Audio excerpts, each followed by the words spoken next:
Y aquí largamos formalmente, esto es solo una vuelta más, versión domingo, vamos 2 horas. Y de lo que estamos discutiendo es quién va a pagar el ajuste, ¿eh? Cuando el kirchnerismo en 2008 se quedó sin caja, se dio vuelta, hicieron una cuenta y dijeron podemos ir por la del campo, que está superavitaria. Eso armó un conflicto que terminó dando a luz la identidad definitiva de el kirchnerismo. ¿Cómo era? Como en el truco. Ponías así, NE, nosotros y ellos. El pueblo y los antipueblos. Allí nació. Lo importante es, tantos años después, que se recrea este reflejo atávico de ir sobre los mismos, sobre el sector privado. Ahora, después del acuerdo con el Fondo Monetario Internacional, lo que va a pasar es que el ajuste va a recaer probablemente ¿sobre qué? Sobre esto, sobre el sector privado, revalúos inmobiliarios. Vamos a tener una segmentación tarifaria que va a castigar. Seguramente hay que ir subiendo las tarifas, pero ¿de qué modo lo van a hacer? ¿Por barrio o por voto? Depende de a quién votaste. Supongo que tal barrio votó y voy ahí. Recuerden siempre que Cristina Fernández de Kirchner, cuando presentó sinceramente en la rural, dijo: este ajuste que se viene por el acuerdo con el fondo, nosotros no lo vamos a pagar. Lo van a pagar ellos. Y ellos son, como en el truco, los otros votantes probablemente. Esto estaba sembrado y es lo que estamos viendo ahora. ¿Cuál es la ilusión del kirchnerismo? Tratar de reducirle el ajuste a los que menos tienen, probablemente. Muchos son votantes del Frente de Todos, muchos otros no. Pero estos saben que es una ilusión. El ajuste más grande no es un revalúo inmobiliario, no es una retención, no es una segmentación tarifaria. El ajuste más grande de todos te va a venir a vos independientemente de tus ingresos porque se llama la inflación. La inflación es indetenible, te va a castigar por más paritaria que tengas y el gobierno lo sabe. Está muy preocupado por ver cómo frena sobre todo el precio de los alimentos que están moviéndose permanentemente. Ese es el enemigo mayor del Frente de Todos y de este gobierno, no el Fondo Monetario Internacional. No sigan esa cortina de humo. Por supuesto, los vencimientos. Lo importante acá es que no saben cómo frenar la inflación, que es un espantavotos. Acompáñenme, voy a presentar a quienes me acompañan. Está aquí. Hola Adriana Amado, ¿cómo estás? ¿Cómo les va? Buenas Pablo noches. de León. ¿Cómo te va? Está Lucía Salinas. Buenas noches. Está el queridísimo Osvaldo Bazán. ¿Qué tal? ¿Cómo Buenas están? noches. Voy a presentar, es un lujo, un analista de primerísima categoría. Está con nosotros Carlos Pañi. Carlos, bienvenido. Hola, ¿qué tal Diego? Muy buenas noches.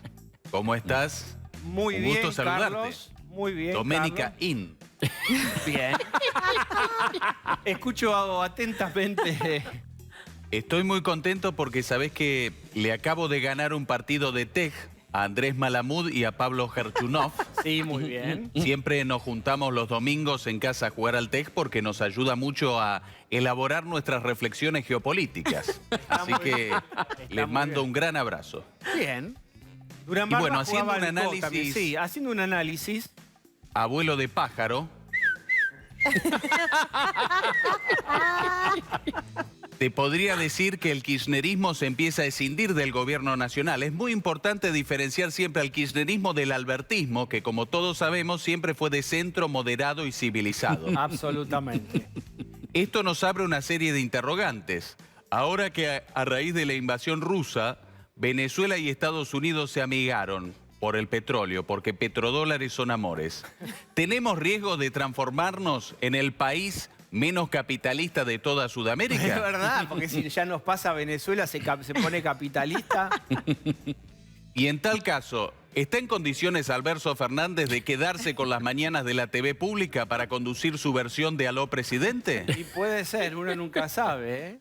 Cocineros argentinos, ¿deberá preparar bifes de chorizo extra para cuando el presidente llegue con hambre al canal de Figueroa Alcorta? Ahí ¿Quién lo nunca sabe? cantaron. Acá, durante esta gestión nunca cantaron la p que te p.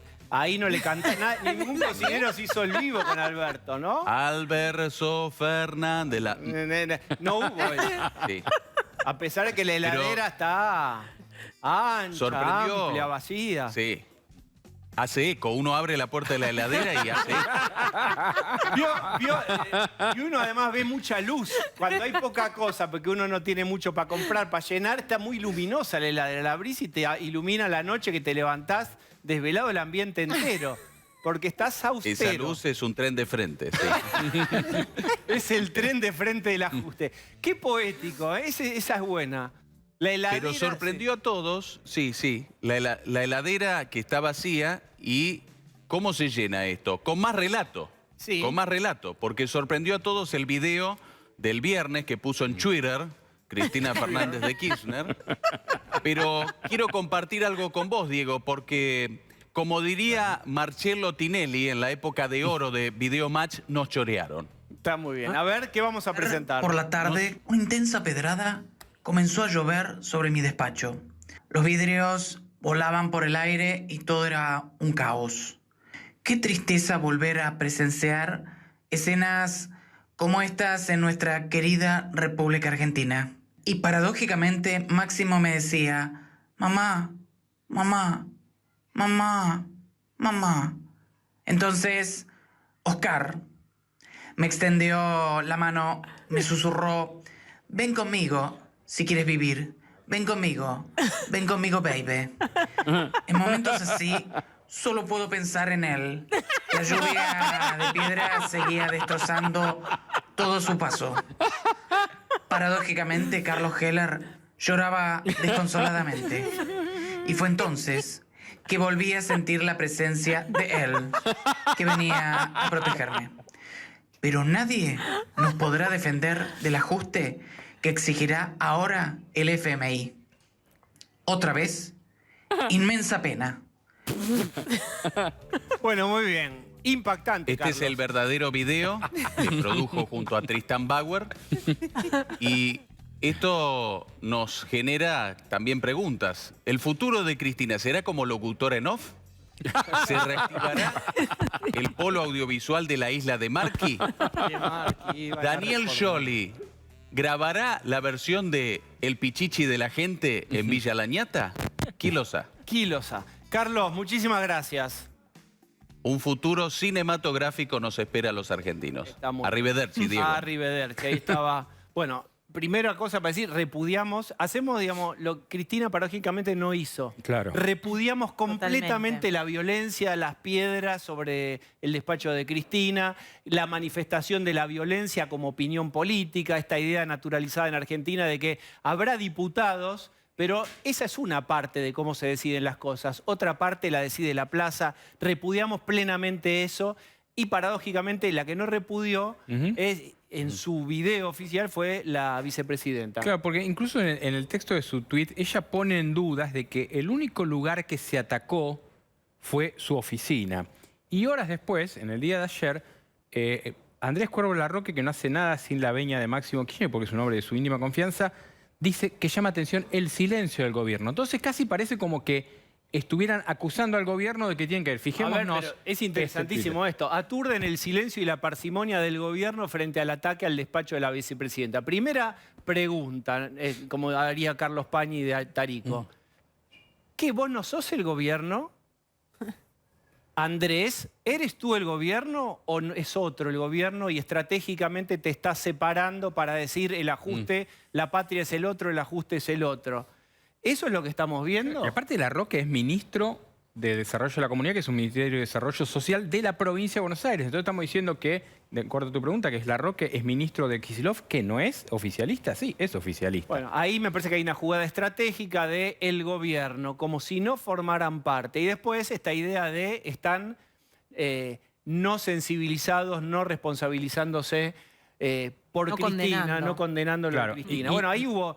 Para mí lo más dramático también, dramático entre comillas, digamos, en el contexto mundial dramático, por favor, pero digo, se comunicaron con Cristina y Cristina simplemente no contestó. Exactamente, porque Alberto le escribe a Cristina, que tendrá un teléfono directo que nosotros no tenemos, pero también hay uno de Mariano, que es su secretario. Muchos dirigentes, intendentes, gobernadores llaman a Mariano y Mariano te llama y te dicen está la doctora.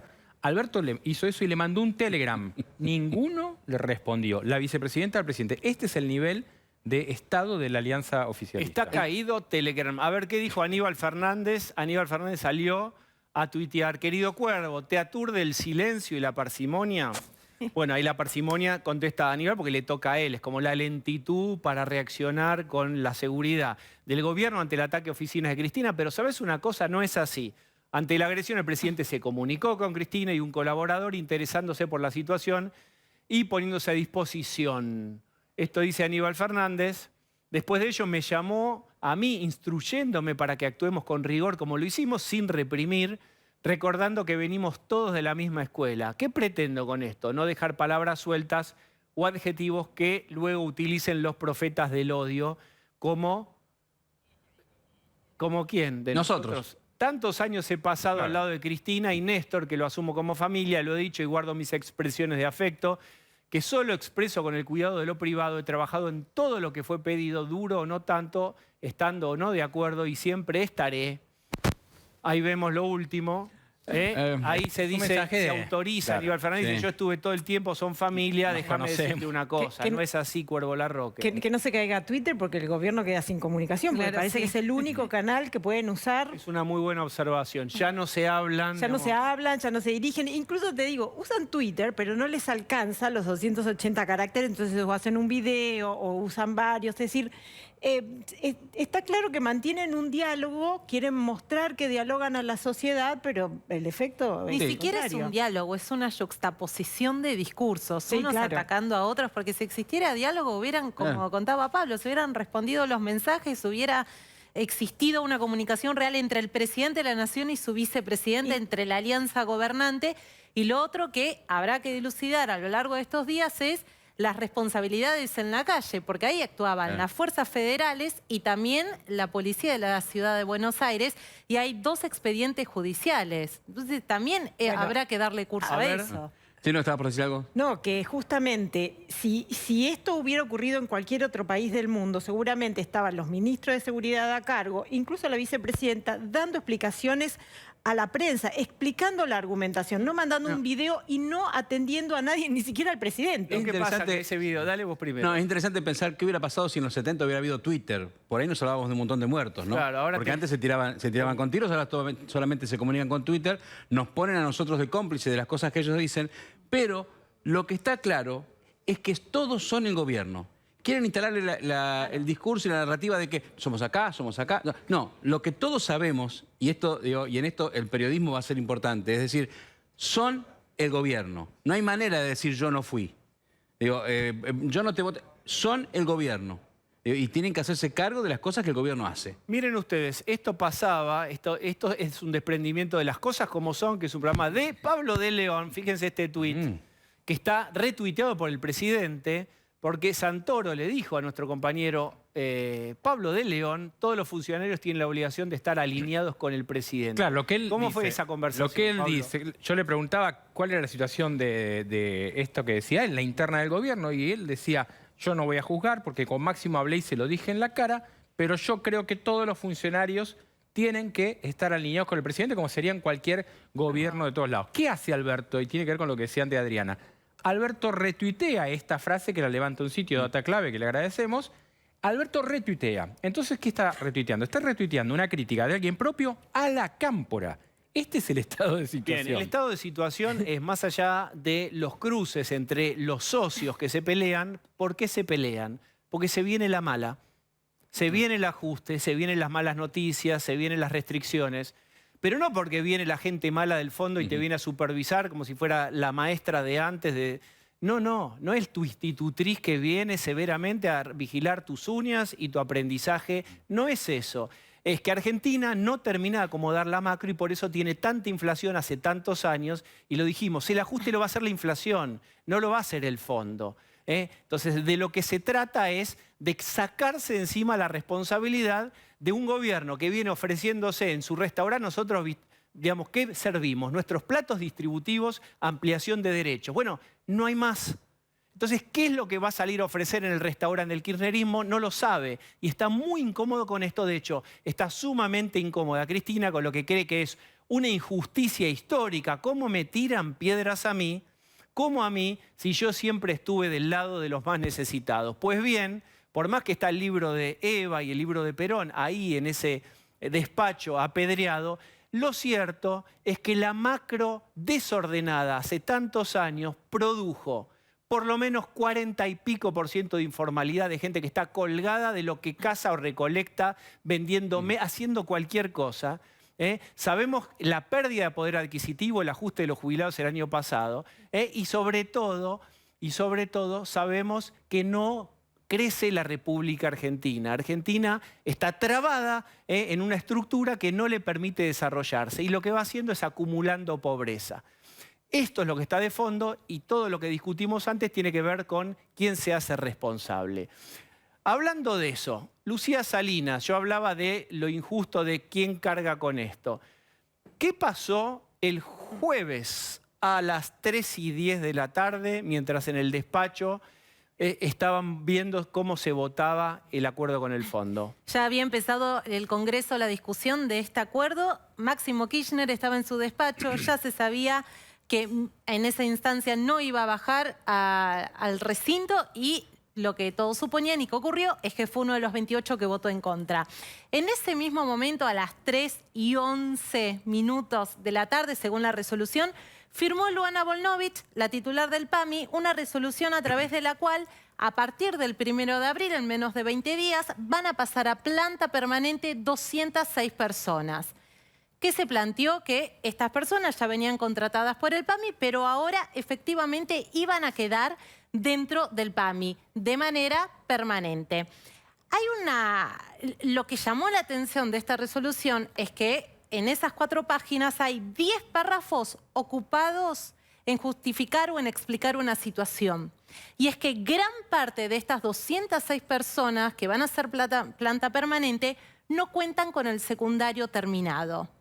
Lo que se explicó ahí es que se va a hacer una suerte de ayuda o acompañamiento, porque el PAMI, cuando les consultamos sobre esta situación, dijeron, esto no se trata de una excepción, se trata de un acompañamiento hacia quienes no tienen el secundario terminado y se les va a reservar el cargo hasta tanto presenten el título, le dan 1 año a esas personas. A ver lo que dice la resolución. Vamos a la resolución y a uno de los argumentos quizás más llamativos cuando Luana Bollnovich se refiere a esta situación.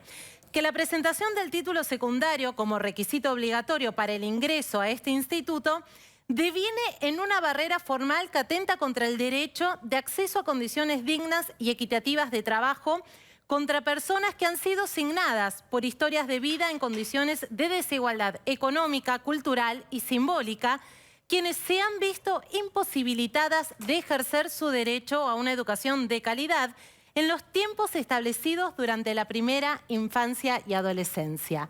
Este es uno de los primeros argumentos que plantea Luana Bollnovich para explicar por qué parte de estas personas que van a ser incluidas dentro de la planta permanente hoy no cuentan con el secundario terminado. Bien, acá hay una cuestión que tiene que ver con que a lo mejor trabajan espectacular y son muy valiosos, etcétera. Lo que llama mucho la atención es el momento de pasar a planta permanente. A lo mejor muchos vienen de hace mucho tiempo y todos comprendemos la situación de que todos quieren estar en un trabajo estable.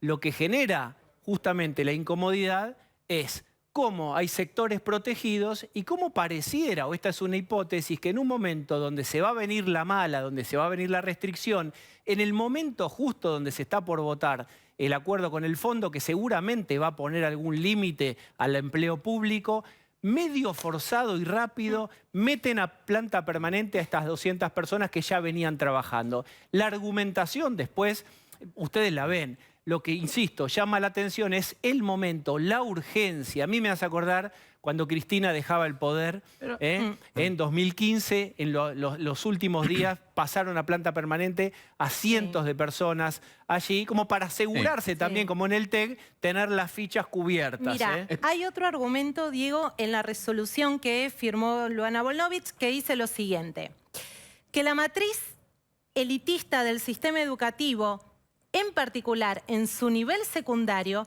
refuerza la exclusión de vastos sectores de la población de dicho nivel educativo. Hasta acá ya planteó que pedir el secundario era una barrera formal y en el párrafo siguiente habló de una matriz elitista. No hay una matriz elitista en el secundario argentino, esto es lo primero que hay que decir. Digo, no la hay. No tiene sentido hablar de eso. Digo, la verdad que, ¿cómo es que esta gente ya estaba trabajando? O sea, había entrado sin tener el secundario de entrada. Que es un requisito para entrar a la que es un requisito. ¿Cómo que había entrado y resulta que ahora se dan cuenta para pasar a planta que no tiene el secundario?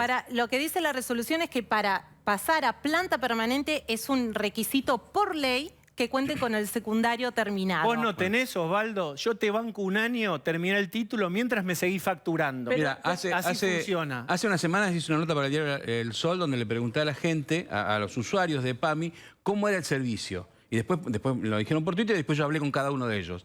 En realidad nunca hubo tantas quejas del servicio de PAMI. PAMI está tratando muy mal. Es mentira que hay remedios gratis para todo el mundo. Es mentira que te atienden bien. Te atienden muy mal. Las quejas son de todo el país y muchísimo. ¿Me dejás matizar ahí? Sí. Digamos, yo creo que el PAMI es gigante. Es gigante, y por hay supuesto. cosas que funcionan muy bien y otras funcionan muy mal. Sí. Pero no me gustaría hacer una generalización. Hay gente que se rompe el alma ahí. Pero déjame decir, sin duda. Mi molestia particular es, che, si estamos para ajustarnos, dale, no metas por la ventana 200, porque insisto, por ahí es un primo tuyo decir, pero si es se rompe y no tengo dudas de Quiero eso. hacer dos aclaraciones. No puede ser, porque si no estamos discriminando también a la gente que sí se esfuerza y termina el secundario. O sea, bueno, discriminamos, digo, lo que mostraba la nota de Osvaldo era chats incomprensibles, gente que preguntaba por WhatsApp por cosas y le contestaban otras. Es decir, no es arbitrario pedir saber leer y escribir para ciertos cargos, sino no podés ubicar la palabra, como dice sobre el secundario, el matriz elitista. Que presenta una barrera formal y habla de matriz aberración conceptual. Juntar en una misma oración matriz elitista del sistema con el secundario no se puede pensar así. Pero hay dos aclaraciones importantes. La primera de ellas es que todas estas personas ya venían prestando servicios para el PAMI. Cuando la resolución inicia dice que quieren dotar de personal idóneo a este organismo, que cuenta con 600 oficinas a lo largo de todo el país. Y que está llena de ñoquis de la y que ha contado con distintas causas judiciales por irregularidades en el manejo de los fondos y en la utilización de los cargos. Al margen, en ese listado extenso de estas 206 personas, no se detalla específicamente qué va a hacer cada uno, sino el área. Son mayoritariamente cargos administrativos. Pero hay un argumento más que ellos plantean y tiene que ver con estas personas que no terminaron el secundario a raíz de la cuarentena, a raíz de la situación de pandemia que vivió el país, cuando fue el propio gobierno el que promovió y sostuvo en una pelea que terminó en la Corte Suprema de Justicia con el gobierno de Ciudad, las escuelas cerradas. Y en un párrafo, Luana Volnovich lo que dice es que la situación de pandemia agravó las situaciones, las dificultades para la terminalidad educativa. Bien, yo insisto, con secundario, sin secundario, me parece que la inclusión está buenísima, si se puede incluir y que no sea inclusión selectiva de los tuyos. Porque si no, todo el resto se siente muy incómodo. Una sola cosa, Diego. Sí. Ni Luana Volnovich ni su novio hicieron un concurso para estar donde están.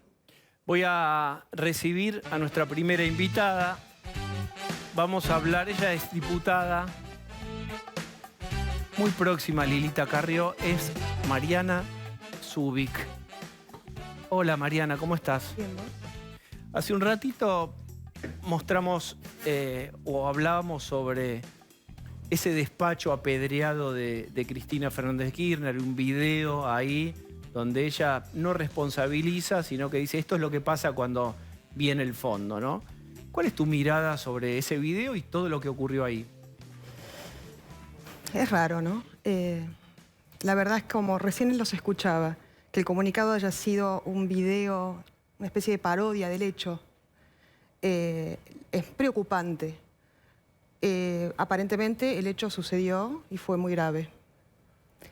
El tema es, ¿qué sospechas tiene la vicepresidente respecto a ese hecho?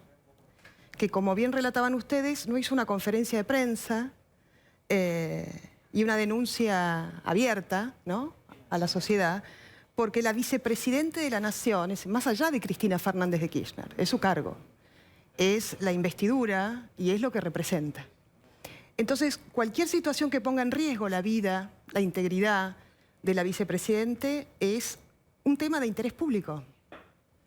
Entonces, hay un tema acá que tiene que ver con el cargo que detenta. Está escindida de ese cargo. Ese video lo que te muestra es justamente la falta total y absoluta de valoración del cargo que detenta. ¿Por qué? Porque es absolutamente personalista, ¿no? Habla respecto a Cristina Fernández de Kirchner, escindida del cargo de vicepresidente de la Nación en un atentado como el que sufrió en su despacho. Y además no era su despacho un ámbito fuera, por ejemplo, Instituto Patria o algún lugar fuera de lo que es el Poder Legislativo encima. Es decir, era el despacho oficial de la vicepresidenta de la Nación a cargo del Senado.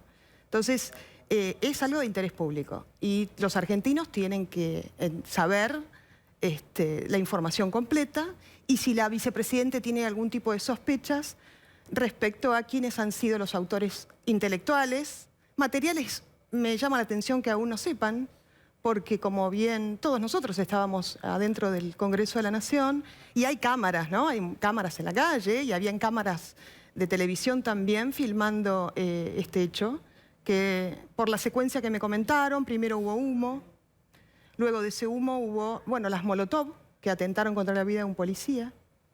Luego de eso marcaron con pintura el lugar, es decir, fue una cosa bastante profesional por lo que leí hoy en uno de los medios. Entonces, es importante, los argentinos tenemos que saber, y la vicepresidenta tiene la obligación de comentarnos cuáles serían las sospechas respecto a esto, y también cuáles fueron las reacciones de las personas que estaban adentro del despacho con ella, y también de su círculo de custodia. Eso es sospechoso, ¿no?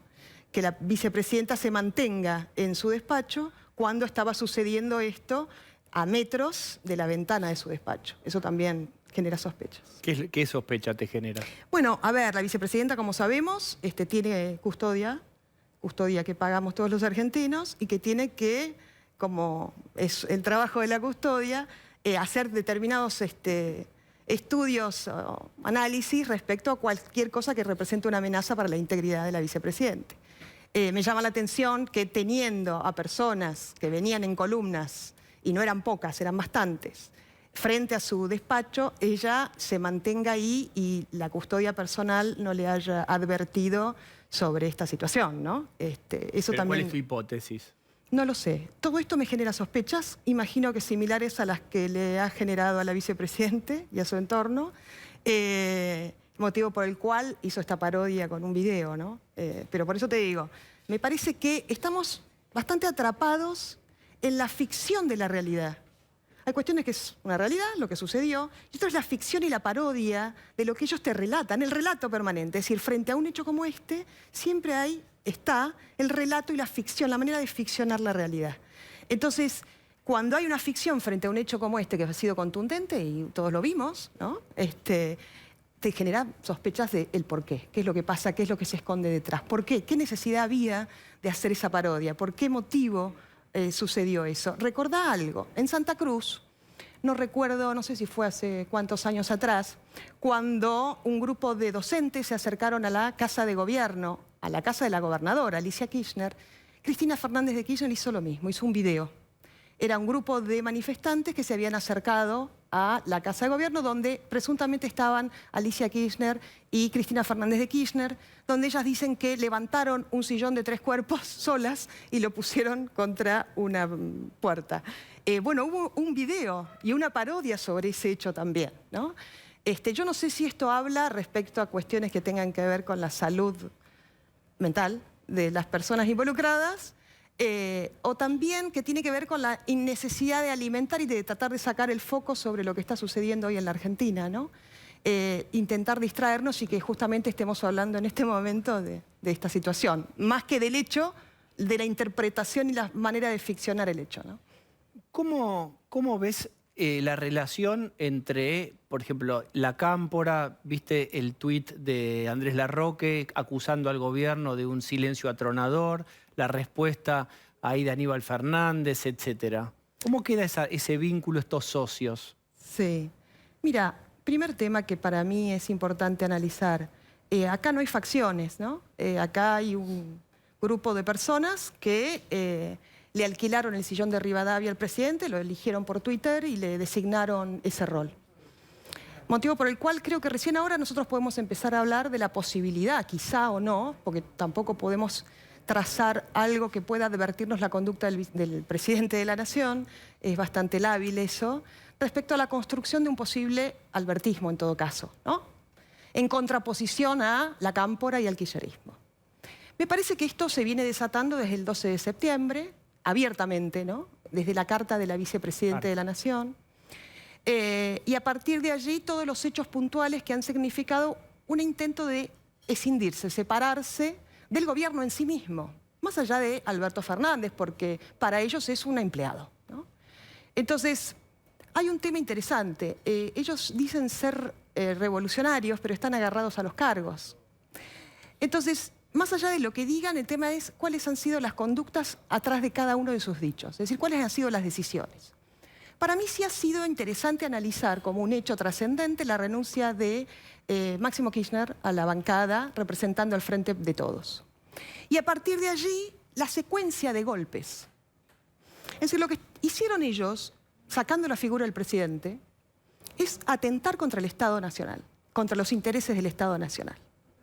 Que ella, Parrilli, Anabel Sagasti, Máximo Kirchner, al momento que sucedió este atentado, hayan estado ahí intentando convencer vía telefónica a los diputados nacionales que estábamos todos en el recinto tratando de votar el acuerdo, eso es un atentado, eso es un golpe, ¿no? Entonces, desde las manifestaciones públicas hay una coherencia en los hechos puntuales. Efectivamente, lograron doblegar a algunos, aparentemente a Goyán, entre ellos. Goyán que se abstuvo y iba a votar a favor. Claro, que iba a votar a favor y otros, creo que un grupo más de ellos. Pero el resultado fue el siguiente. Ya no son un factor de poder. Si vos ves el resultado de la votación, te das cuenta, ¿no? Máximo Kirchner, de haber sido el presidente de una bancada importante, de mayor número de diputados, pasó a un ámbito absolutamente periférico y marginal. Entonces la pregunta que me hago es, ¿para irse hacia la clandestinidad? Hasta ahora no, porque están agarrados de los cargos. Entonces la disputa es una especie de pimpinera virtual, ¿no? En redes sociales, pero todos aferrados a la caja del Estado, ¿no? Entonces, lo que evitamos desde la oposición y fundamentalmente desde la coalición cívica fue otro 2001. Cristina Kirchner y Máximo Kirchner, el kirchnerismo, vienen con esta idea desde hace mucho tiempo. Y el laboratorio fue Santa Cruz, ¿no? Una provincia próspera, con un horizonte extraordinario en materia económica, de la matriz productiva, con el ingreso per cápita más alto de la Argentina. Lo que hicieron fue destruir al sector privado y convertir en rehenes al 73% de la comunidad económicamente activa. Entonces ellos veían que el escenario hoy les era propicio para tratar de hacer una especie de Santa Cruz, la nación hacer una especie de Santa Cruz. Y entonces el tema del acuerdo con el Fondo Monetario Internacional, hubo una dilación de 2 años. La pregunta que nos tenemos que hacer es ¿por qué tardaron tanto tiempo? Y justo al límite del vencimiento de uno de los pagos que hay que hacer, se presenta este acuerdo en la Cámara de Diputados. En esa instancia, leyendo al kirchnerismo, como lo hacemos desde hace más de 20 años, nuestra líder, Elisa Carrió, presenta el 23 de febrero un proyecto que fue en definitiva la estrategia que se llevó adelante en la Cámara de Diputados para explicarle también al gobierno lo siguiente: somos un sistema presidencialista, nosotros no podíamos, ni tenemos atribuciones ni potestad para aprobar un programa económico. Esa era la trampa en la cual nos quería llevar Guzmán, que Guzmán en realidad intentan cortar el hilo por lo más delgado, es un ejecutor de un plan, ¿no? Y le estamos arrogando quizás demasiadas facultades a Guzmán que no las tiene. Alejandro Borstein en su columna hoy en Clarín dice algo, digamos, dicho en humor, pero es simpático, pero es real.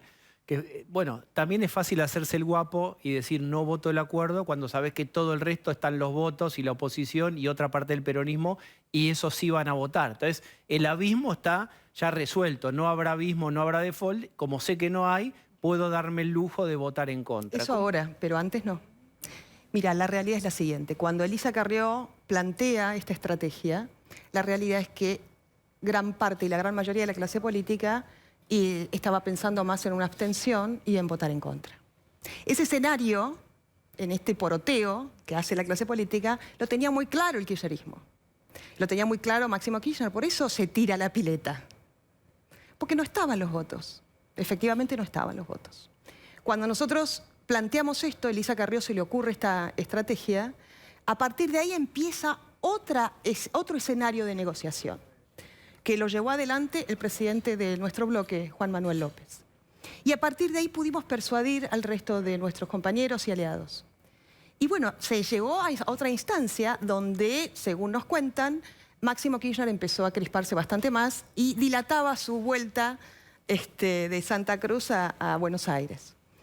Y bueno, ahí empezaron a incomodarse, porque ya no estaba la excusa del programa económico. Miren, muchachos, está solamente las operaciones de crédito público, que son las que en realidad terminaron votándose en un solo articulado y luego cuestiones de forma, para celebrar y enfrentar los vencimientos del programa Stand-by que se celebró en octubre del 2018.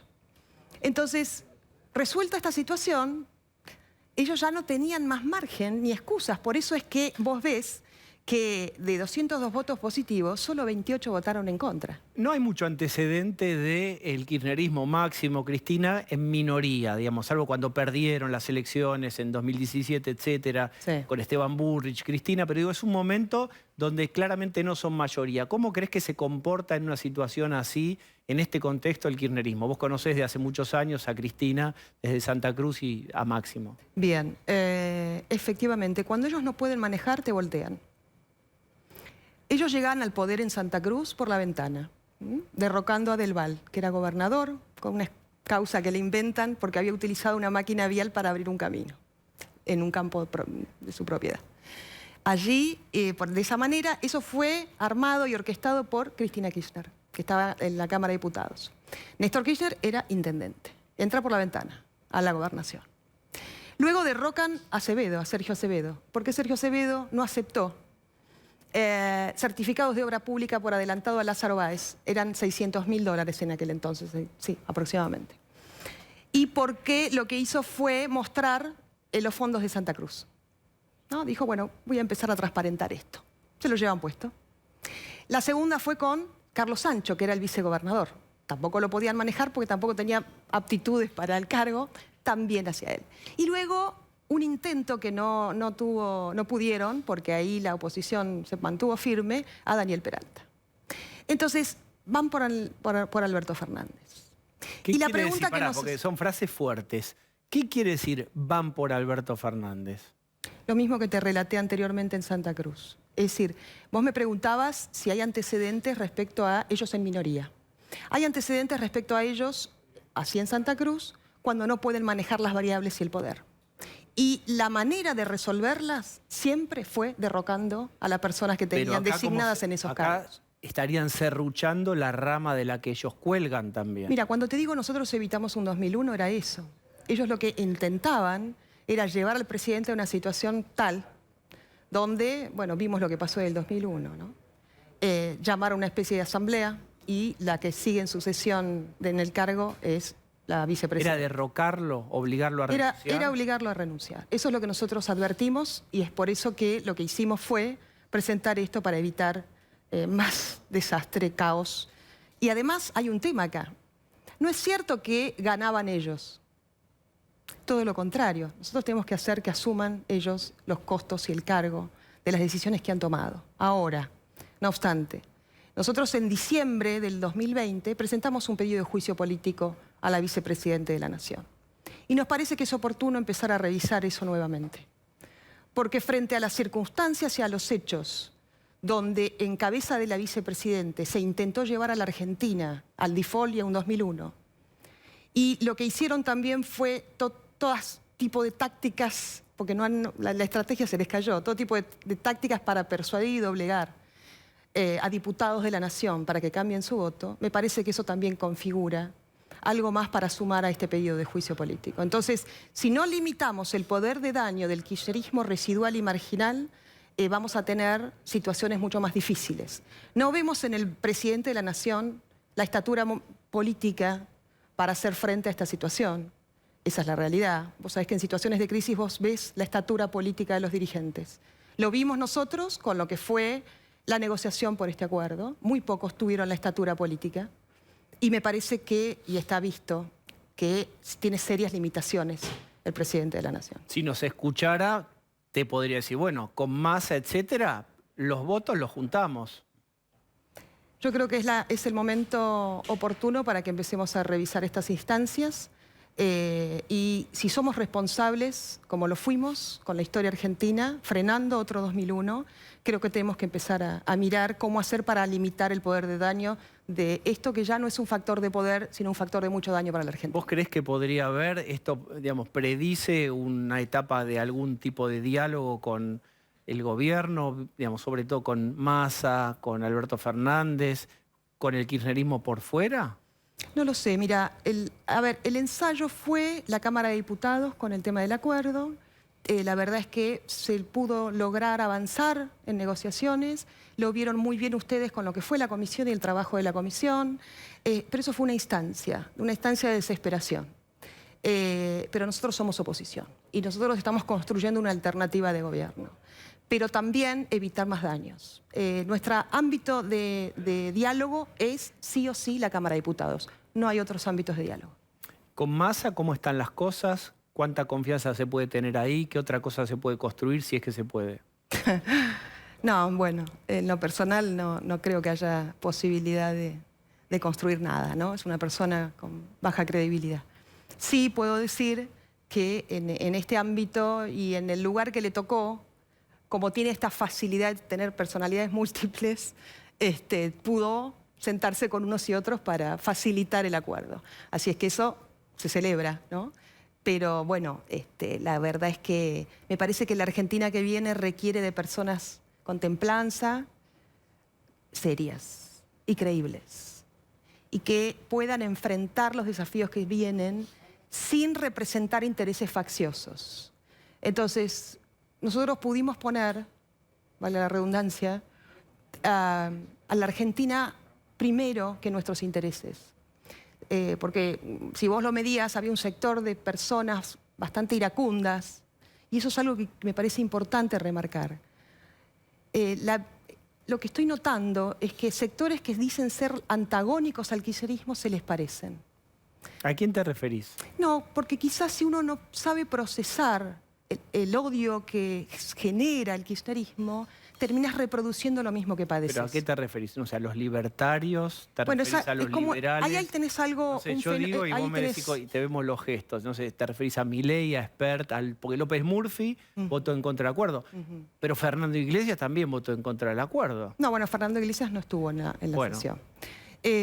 Yo creo que todo aquel que de alguna manera encarna la ira, y es el fusible de la ira de los argentinos, que obviamente todos tenemos mucha bronca por muchas cosas.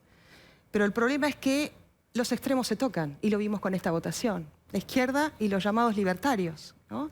Para mí es absolutamente inaudito e inexplicable que termines votando una estrategia de Máximo Kirchner y siendo absolutamente funcional al kirchnerismo.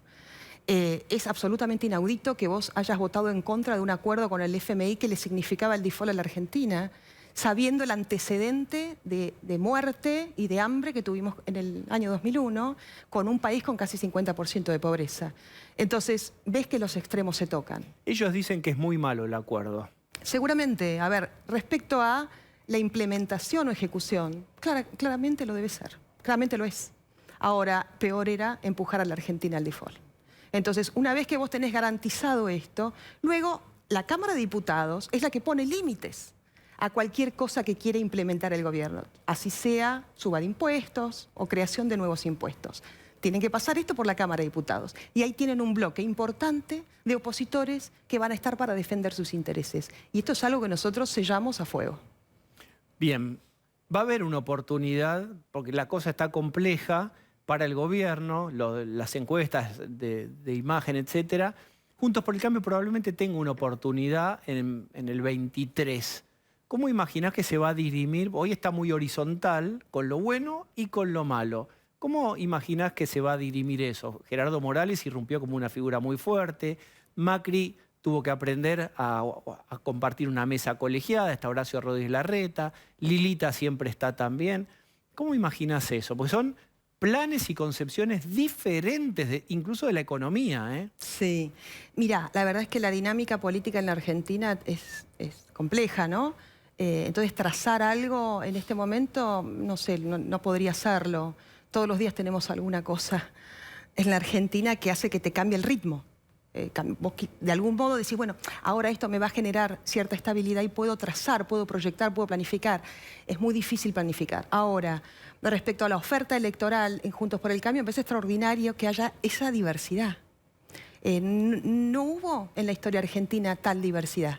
Vos tenías estructuras tradicionales de partidos tradicionales que te planteaban 1 o 2 candidatos a presidente. Bueno, Juntos por el Cambio te está planteando más de 10 candidatos a presidente, ¿no? Entonces, eso me parece que enriquece un montón, enriquece nuestro debate. Todas las circunstancias que hemos atravesado también nos fortalecen y hacen que vayamos midiendo, ¿no? Vayamos midiendo y vayamos conociéndonos todos, porque uno es uno y su circunstancia. Y el otro que uno pensaba que era de tal manera, según las circunstancias, vas viendo, ¿no? ¿Alguien te sorprendió? Sí, pero me lo voy a guardar. Ah, porque llegaste hasta el área, pateá, ahí está. ¿Quién eres? ¿Quién es? No, creo que hay que preservar algunas cosas, pero está la verdad histórica, ¿no? Y la coalición cívica siempre ha sido muy transparente respecto a eso. Ahora es momento de tratar de sanar algunas cosas y ver si se pueden restablecer otras. Pero te diría algo. ¿Qué es lo que más hay que sanar? Mira, la mezquindad. Es un momento de grandeza. Y si hay algo que duele muchísimo, pero es una cosa que te genera mucha decepción, es la mezquindad. Entonces, yo entiendo, está cerca el 2023 para algunos, para mí está bastante lejos, ¿no? Entonces, en este derrotero de la carrera del 2023 ves mucha mezquindad. Y creo que las redes sociales y la participación cívica hacen que todo eso se vea mucho. Entonces van a tener que cuidarse varios respecto a este tipo de cosas, un poco más de aquí en más. Y creo que tenemos que empezar a ordenar las prioridades. Creo que ya se verá cómo se debate el tema del 2023. Me parece que el camino de postas de la Argentina de acá al 2023 es bastante complejo. Entonces tenemos que volver a sentarnos y reordenar las prioridades que tienen que ver con mucha grandeza, ¿no? Y dejar de lado intereses facciosos y personales. El personalismo le ha hecho mucho daño a la Argentina. Y creo que lo que tenemos que hacer es tratar de pensar un poco más para qué estamos en política. Mariana, muchísimas gracias por haber venido hoy, ¿eh? Gracias a vos. Bien, acompáñenme. Nos metemos en la invasión de Rusia a Ucrania. Se supo que un periodista del New York Times murió, está confirmado, se complica, no está rodeada Kiev también. Vamos a hablar con Juan Batalame, que es... Bataleme, perdón, empecé bárbaro. ¿Cómo estás? Bien, muy bien. Muchas gracias por la invitación a todos ustedes. ¿En qué hay una cuestión que es muy terrible, que tiene que ver, también es entendible, que es, se larga la guerra, máximo alerta todos nosotros. Se van prolongando los días y el umbral también baja. ¿Qué es lo que está pasando ahora significativo en tu mirada? Todos sabemos las noticias, lo más importante, pero en tu mirada, ¿en qué parte estamos? El dato más importante es que Rusia comenzó una campaña de bombardeo sobre la parte occidental de Ucrania, dejando muy en claro de que ya no hay terreno que no quede dentro de las operaciones de batalla. Justamente mandándole un mensaje a la OTAN, porque al tener Ucrania frontera con Polonia es por donde deberían pasar las armas, por donde debería llegar el ansiado apoyo de Occidente. Bueno, ya dejó claro Rusia que eso también está cerrado. En este momento lo que nosotros vemos es este duelo de voluntades, ¿no? Y una voluntad cierta por parte de Rusia de empezar lo que terminó al costo que considere válido, y de Zelensky a resistir al costo que también considere válido, necesario para salvar su nación. Ese es el punto clave en este momento. Por otro lado, enfrente de Odessa se están acumulando fuerzas navales que posiblemente abran un nuevo frente ahí, con lo cual también toda esta épica de heroicidad que está en torno a la fuerza de resistencia de Ucrania enfrentan un desafío no menor de cara a los El Mar próximos Negro días. digamos, lo maneja Rusia, claramente. Todavía no. Todavía tiene Pero una línea. la flota rusa es mucho más poderosa. La flota rusa es más poderosa, pero no ha habido una actividad naval militar clara y concreta en ese campo. Todavía ahí no se ha visto una fuerza, digamos, que desequilibre la situación al sur. Todo esto es campaña terrestre. Todo Pero esto lo que vos estás planteando es que podría esa resistencia, esa épica, ese patriotismo ucraniano, también, por una cuestión de fuerza, podría tener un límite. Tiene un límite, el límite que lamentablemente dan las armas, ¿no? Y eso es lo que estamos viendo día a día. Son capaces de detener, sí, son capaces de ralentizar, pero no estoy tan seguro de que sean capaces de lograr el objetivo de máxima, que es que las fuerzas rusas se replieguen. Bien, Osvaldo. Hemos escuchado en estas horas que Rusia pide ayuda militar a China. ¿Esto es una señal de debilidad de Rusia? La respuesta honesta, desde acá, desde Argentina, no sabemos. ¿Por qué? Porque esto empieza a ser parte del juego de las informaciones. Sale la noticia en el Washington Post, claro. Sale la noticia en Financial Times. Yo, antes de venir y sabiendo que me enfrentaba a esa pregunta, vi cuánto material tenían los rusos puestos. Aproximadamente tienen ya el 75% de su fuerza desplegada. Bueno, Ucrania perdió el 50% de su fuerza militar concreta a mano de los rusos. Los rusos han perdido de ese 75% de la fuerza desplegada el 50%. Bien, vamos a sumar. Adri, espérame, está Nelson Castro, está Carolina Amoroso. Están en Ucrania, en el Lviv. Los escuchamos. ¿Qué tal, Diego? ¿Cómo estás? Bella noche, con Carolina aquí, el gusto de compartir esta cobertura extraordinaria de TN y Canal 3. Y por supuesto estábamos escuchando con mucha atención el análisis que hacen ustedes y la vivencia que estamos nosotros transmitiendo de lo que pasa con la gente, que obviamente da idea, junto con estos datos, del drama que representa esto, Carolina, ¿sí? Sí, así es. Diego, escuchaba atentamente a Juan Bataleme, con quien hemos tenido el gusto también de charlar en varias ocasiones en TN Internacional, y te diría que ese cambio de estrategia, o mejor dicho, esa novedad que se suma a la estrategia de ataque rusa, que tiene que ver con el corredor o la franja occidental, se siente. Nosotros hemos recorrido esta franja, por supuesto la ciudad de Lviv es la capital de la resistencia en esta franja occidental, y la progresiva militarización y la preparación de esta ciudad para el peor escenario y la conmoción que ha generado el ataque a esta base, pero también ataques en días anteriores en ciudades como Lutsk, que estaba recibiendo muchísimos desplazados, que está hacia el norte, cerca de la localidad de Rivne, donde nosotros estuvimos, para luego desplazarnos hacia el este, hacia Zhitomir, que está dentro de la zona roja, ¿no? Ya más cerca de la capital Kiev. Lo que hemos visto en este recorrido de muchos kilómetros con el equipo de TN en esta franja occidental es una progresiva preocupación y, por supuesto, sensación de que hay que prepararse para el peor escenario, porque cualquier objetivo puede ser blanco de un ataque, incluso esas ciudades donde hay altísimas aglomeraciones de personas como esta ciudad, desplazados de la cara más terrible de esta guerra hasta ahora, ¿no? Bien, de hecho, ustedes lo van a contar, hubo un ataque ahí próximo al Lviv, hay 35 personas muertas.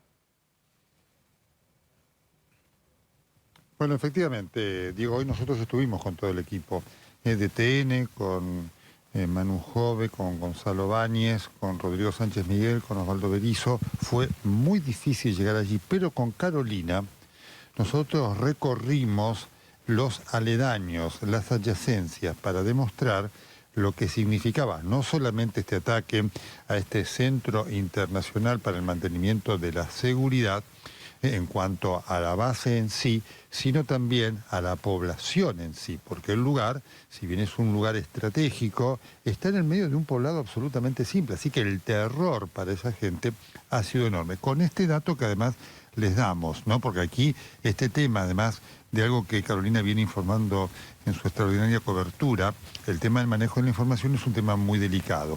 Ucrania habla exactamente de una treintena de muertos, ¿no es cierto? 35 muertos. Rusia habla de 180. Por lo tanto, es muy difícil saber cuál es el número real. Lo quiero poner de manifiesto porque esto es parte de esta lucha, ¿no es cierto?, que utilizan los dos países, porque obviamente Rusia lo que quiere demostrar es que este fue un ataque de mayor envergadura hacia lo que califica como mercenarios extranjeros destinados a entrenar a soldados para atacar a Rusia. Esta es la interpretación que le da Rusia y le da idea, esto lo hablamos con Carolina, Diego, de la decisión de Rusia de seguir atacando. Sí, hace algunos días nosotros hablábamos con el jefe adjunto de la oficina de la presidencia de Zelensky, un hombre clave en el gabinete de Zelensky, y le preguntábamos justamente si es que creían que Rusia estaba preparada para ir a la guerra con toda Europa. Y básicamente advertía, estoy parafraseando sus palabras, pero advertía que Europa no tenía que pensar que esto era solo acerca de Ucrania. Muchos se preguntaban, incluso leíamos aquí varios artículos de analistas, preguntándose si el Lviv podía llegar a ser un objetivo, siendo una ciudad tan emblemática, con tanto acervo histórico, cultural, y además siendo la capital de la resistencia y la capital alternativa, dado, por supuesto, el asedio que ha vivido Kiev. Y muchos decían, bueno, esto es difícil de pensar porque es, entre comillas, jugar muy cerca del alambrado. Pues Vladimir Putin una vez más está desafiando cualquier previsión de lo que se creía posible, porque este ataque ha sido perpetrado a poco más de 20 kilómetros de la frontera con Polonia. 20 kilómetros de la frontera con Polonia.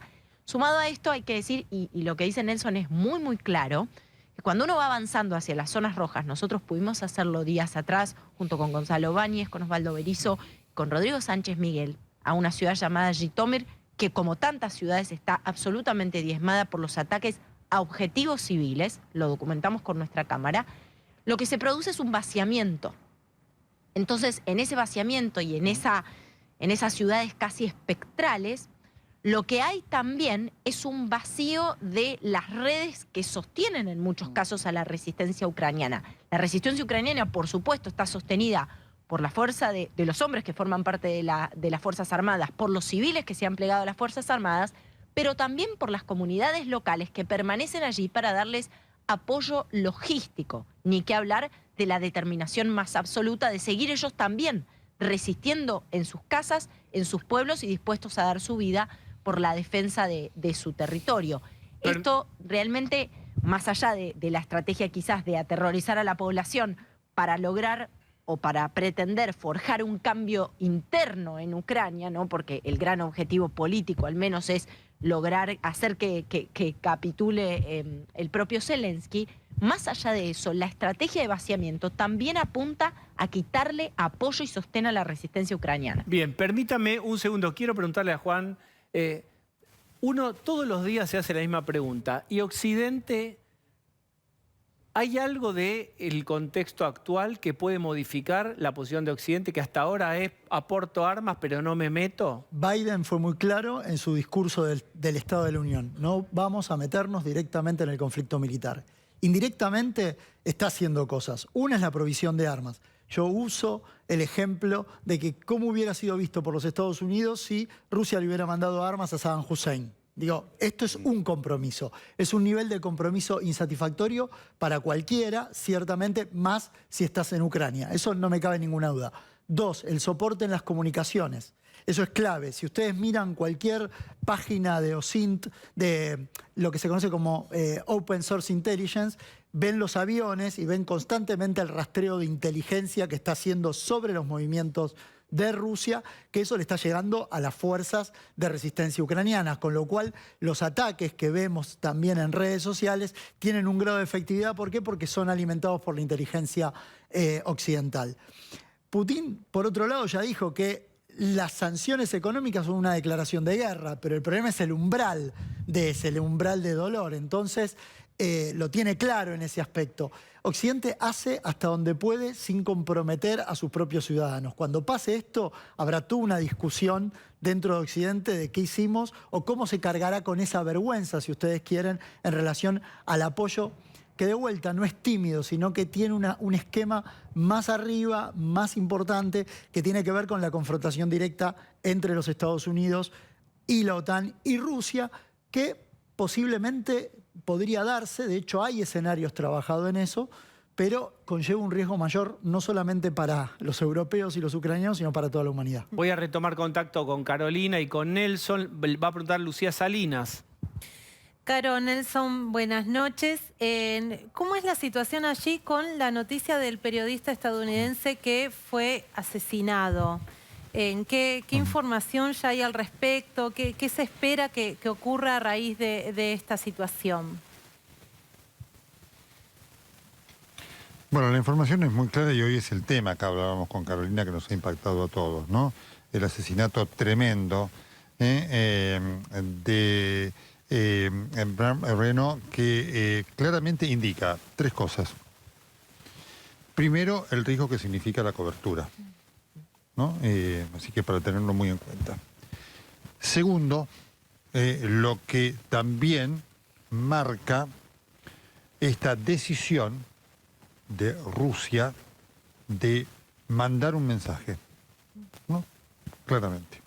Y el tercer punto es que esto exige, además, un cambio de actitud en relación con lo que sean los liderazgos mundiales para proteger el trabajo de la prensa.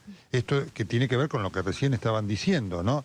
Es decir, Occidente levanta voces que no tienen ninguna efectividad, lo cual es un problema porque claramente la prensa aquí juega un rol clave para mostrar una verdad y un drama en su dimensión humana, Carolina, que si vos lo contás desde el análisis, no tiene la dimensión que representa lo que vos estás mostrando durante todos estos días, que es casa destruida, gente que se va y demás, ¿no es cierto? Absolutamente. Bueno, hay algo que aparece además muy claro que tiene que ver con el asedio contra objetivos civiles. El crimen se dio, el asesinato de este periodista se dio en la localidad de Irpin. La localidad de Irpin queda muy cerca de Kiev y esto tiene que ver con la estrategia de cerco, de anillo, ¿no? de hostilidades y de ataques en las localidades aledañas a la capital. Irpin ha vivido realmente horas dantescas, ¿no? Hace algunos días me tocó entrevistar a una joven, 25 años, venía de allí, estaba quedándose en el Lviv. Me contaba que en sus primeras noches aquí se levantaba temblando porque el tranvía pasaba más fuerte y ese sonido la hacía temblar. No sabía si su casa seguía en pie, no sabía si su familia estaba o cómo estaba su familia. Bueno, es por supuesto el destino de muchísimos desplazados, pero en este único testimonio creo que también se significa la realidad que han vivido esas localidades donde claramente el ataque a objetivos civiles, a corredores donde estaban pasando familias enteras, mujeres con niños queriendo escapar, porque esto hay que marcarlo, están quedando rehenes de algunas ciudades personas civiles, familias, niños que quieren escapar. Esto forma parte de la estrategia del terror que también lamentablemente está asignando esta guerra. Y bueno, en medio de esa situación, por lo que sabemos, este periodista junto con otro colega que estaba realizando una tarea con él allí, habían pasado un checkpoint y empezaron a oír disparos. Bueno, uno de los colegas, el que lo acompañaba, resultó herido y lamentablemente tenemos que hablar de este colega, muy reconocido y con mucha experiencia también cubriendo zonas de conflicto, fallecido, ¿no? Bien, Nelson, Carolina, nos gustaría que nos cuenten cómo es la vida cotidiana de ustedes en este contexto tan complejo, también con esto que sucedió en el Lviv. ¿Cuánto, digamos, tienen provisiones? ¿Cómo se alimentan? Nelson, ¿tenés un botiquín encima en tu condición de médico? ¿Cómo se cuidan?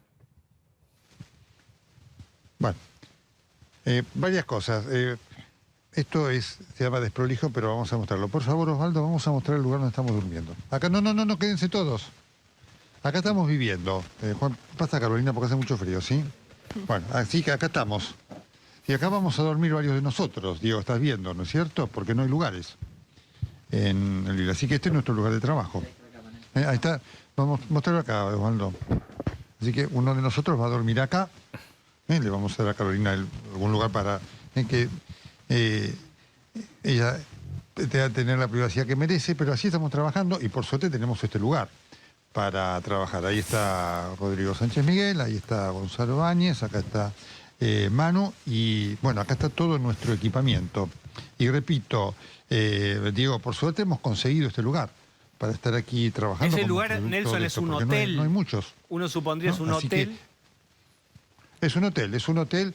Vení, contarles cómo fue conseguir el hotel, que no fue nada fácil, así que estuvieron ahí. Vos estuviste, Gonzalo, Sí. Contáselo, vení, contáselo vos. Así que esto es muy importante, Diego, y yo te agradezco mucho que dediquemos este tiempo, porque también forma parte de lo que representa, ¿no? La cobertura de una guerra, esta cobertura extraordinaria que con mucho orgullo estamos haciendo todos aquí para ATN. Contale, dale, Hay que reconocer a Gonzalo Báñez que además de hecho un trabajo extraordinario, ha sufrido la logística minuto a minuto de la cobertura. No, y no hubiese sido posible sin Sole Luca allá en el canal también, que nos dio un apoyo infernal, así que gracias, Caro, también, ¿no? Y como decía Nelson, fue desde el primer momento, el momento en que cruzamos ya las fronteras desde Polonia a Ucrania, empezar a buscar, ¿no? Porque como la ciudad ya se había llenado de gente, como bien vino contando Car y también mencionó Nelson, ya no había casi lugares, entonces, bueno, buscar a través de las aplicaciones, a ver si había algún departamento libre donde poder quedarnos. Los hoteles ya casi no tenían lugar. Encontramos la primera noche, por ejemplo, fue dos habitaciones que encontramos y nos dijeron, bueno, al día siguiente vengan a preguntar de vuelta a la mañana a ver si alguna habitación que estaba reservada se liberó y les podemos dar otra habitación, y así estuvimos muchos días moviéndonos de habitación en habitación. El primero fue el departamento. Claro, el primer día, la primera noche en realidad no conseguimos un hotel directamente y tuvimos que dormir todos los colegas que también habíamos compartido con otros medios en el mismo departamento, un día de mucha nevada, frío además, había que resguardarse temprano, más el toque de queda y demás, así que fue una odisea prácticamente todo el conseguir alojamiento. Es importante esto, Se consigue, digo, Nelson, pero por comida se consigue todavía, no hay problemas de provisiones, no hay problemas todavía. No es fácil. No hay problema, pero no es fácil, por ejemplo, aquí en el hotel, es un punto importante cenar es complicado. ¿Por qué? Digo, porque a las 10 de la noche hay toque de queda. Ahora vamos a mostrar la calle. Entonces, el personal del hotel se va a las 8. Por lo tanto, no hay cena. No hay cena y es difícil conseguir. Mira, ahí enfrente, vení. ¿Estás viendo, no es cierto, Diego? Vos me decís, ¿sí? Sí. A ver. Están viendo ustedes, ¿no? Bueno, ese es el restaurante. ¿Lo ves ahí el restaurante? Sí, el Steakhouse, sí. ¿Ves, no es cierto? Que hay una marquesina, ¿no? Bueno, ese es un restaurante. Ahí podríamos ir a comer, pero a las 8 cierran, porque la gente se va. Entonces la gente se va porque a las 10 hay toque de queda. Entonces lo que nos pasa es que a lo mejor nosotros a las 8 todavía estamos trabajando porque estamos procesando material. Así que ayer la cena fue chocolate. Carolina además estaba con el otro equipo, así que fue chocolate, huevos duros, alguna galletita y alguna vitualla que quedó por allí y punto. Esto no nos transforma en héroe ni nada por el estilo. Solamente apuntando a tu respuesta, Diego, de cómo es la vida. Los restaurantes a las 8 cierran porque la gente se tiene que ir a la casa a dormir porque obviamente no hay transporte, ¿no es cierto? Por el toque de queda. Sí, es muy difícil y es muy difícil la lógica de los traslados, ¿no? Y con esto, por supuesto, lo traemos a colación para significar también lo que quiere decir trasladarse en Ucrania, ¿no? Es mucha gente temerosa, es muy difícil, por ejemplo, llegar a lugares que están ya en el corredor de la zona roja. Nosotros, como te contaba, viajamos en este fin de semana a Jitomir y la verdad es que nos costaba muchísimo conseguir a alguien que estuviera dispuesto a llevarnos porque es un punto del que todo el mundo se va, ¿no? Por supuesto, agarrás la ruta y estás prácticamente solo queriendo ingresar allí y la gente que está yendo en esa dirección está yendo primero muy, muy rápido y hacer algo muy puntual que es a evacuar a alguien, ¿no? Es, bueno, una situación muy, muy extrema, distinta a todo lo que te podés imaginar. Permítanme que quiero... Además, Diego, sí, dale, Nelson. Además, para vos que sos psicólogo, ¿me permitís? Vos, para que sos psicólogo, acá tendrías un campo de observación.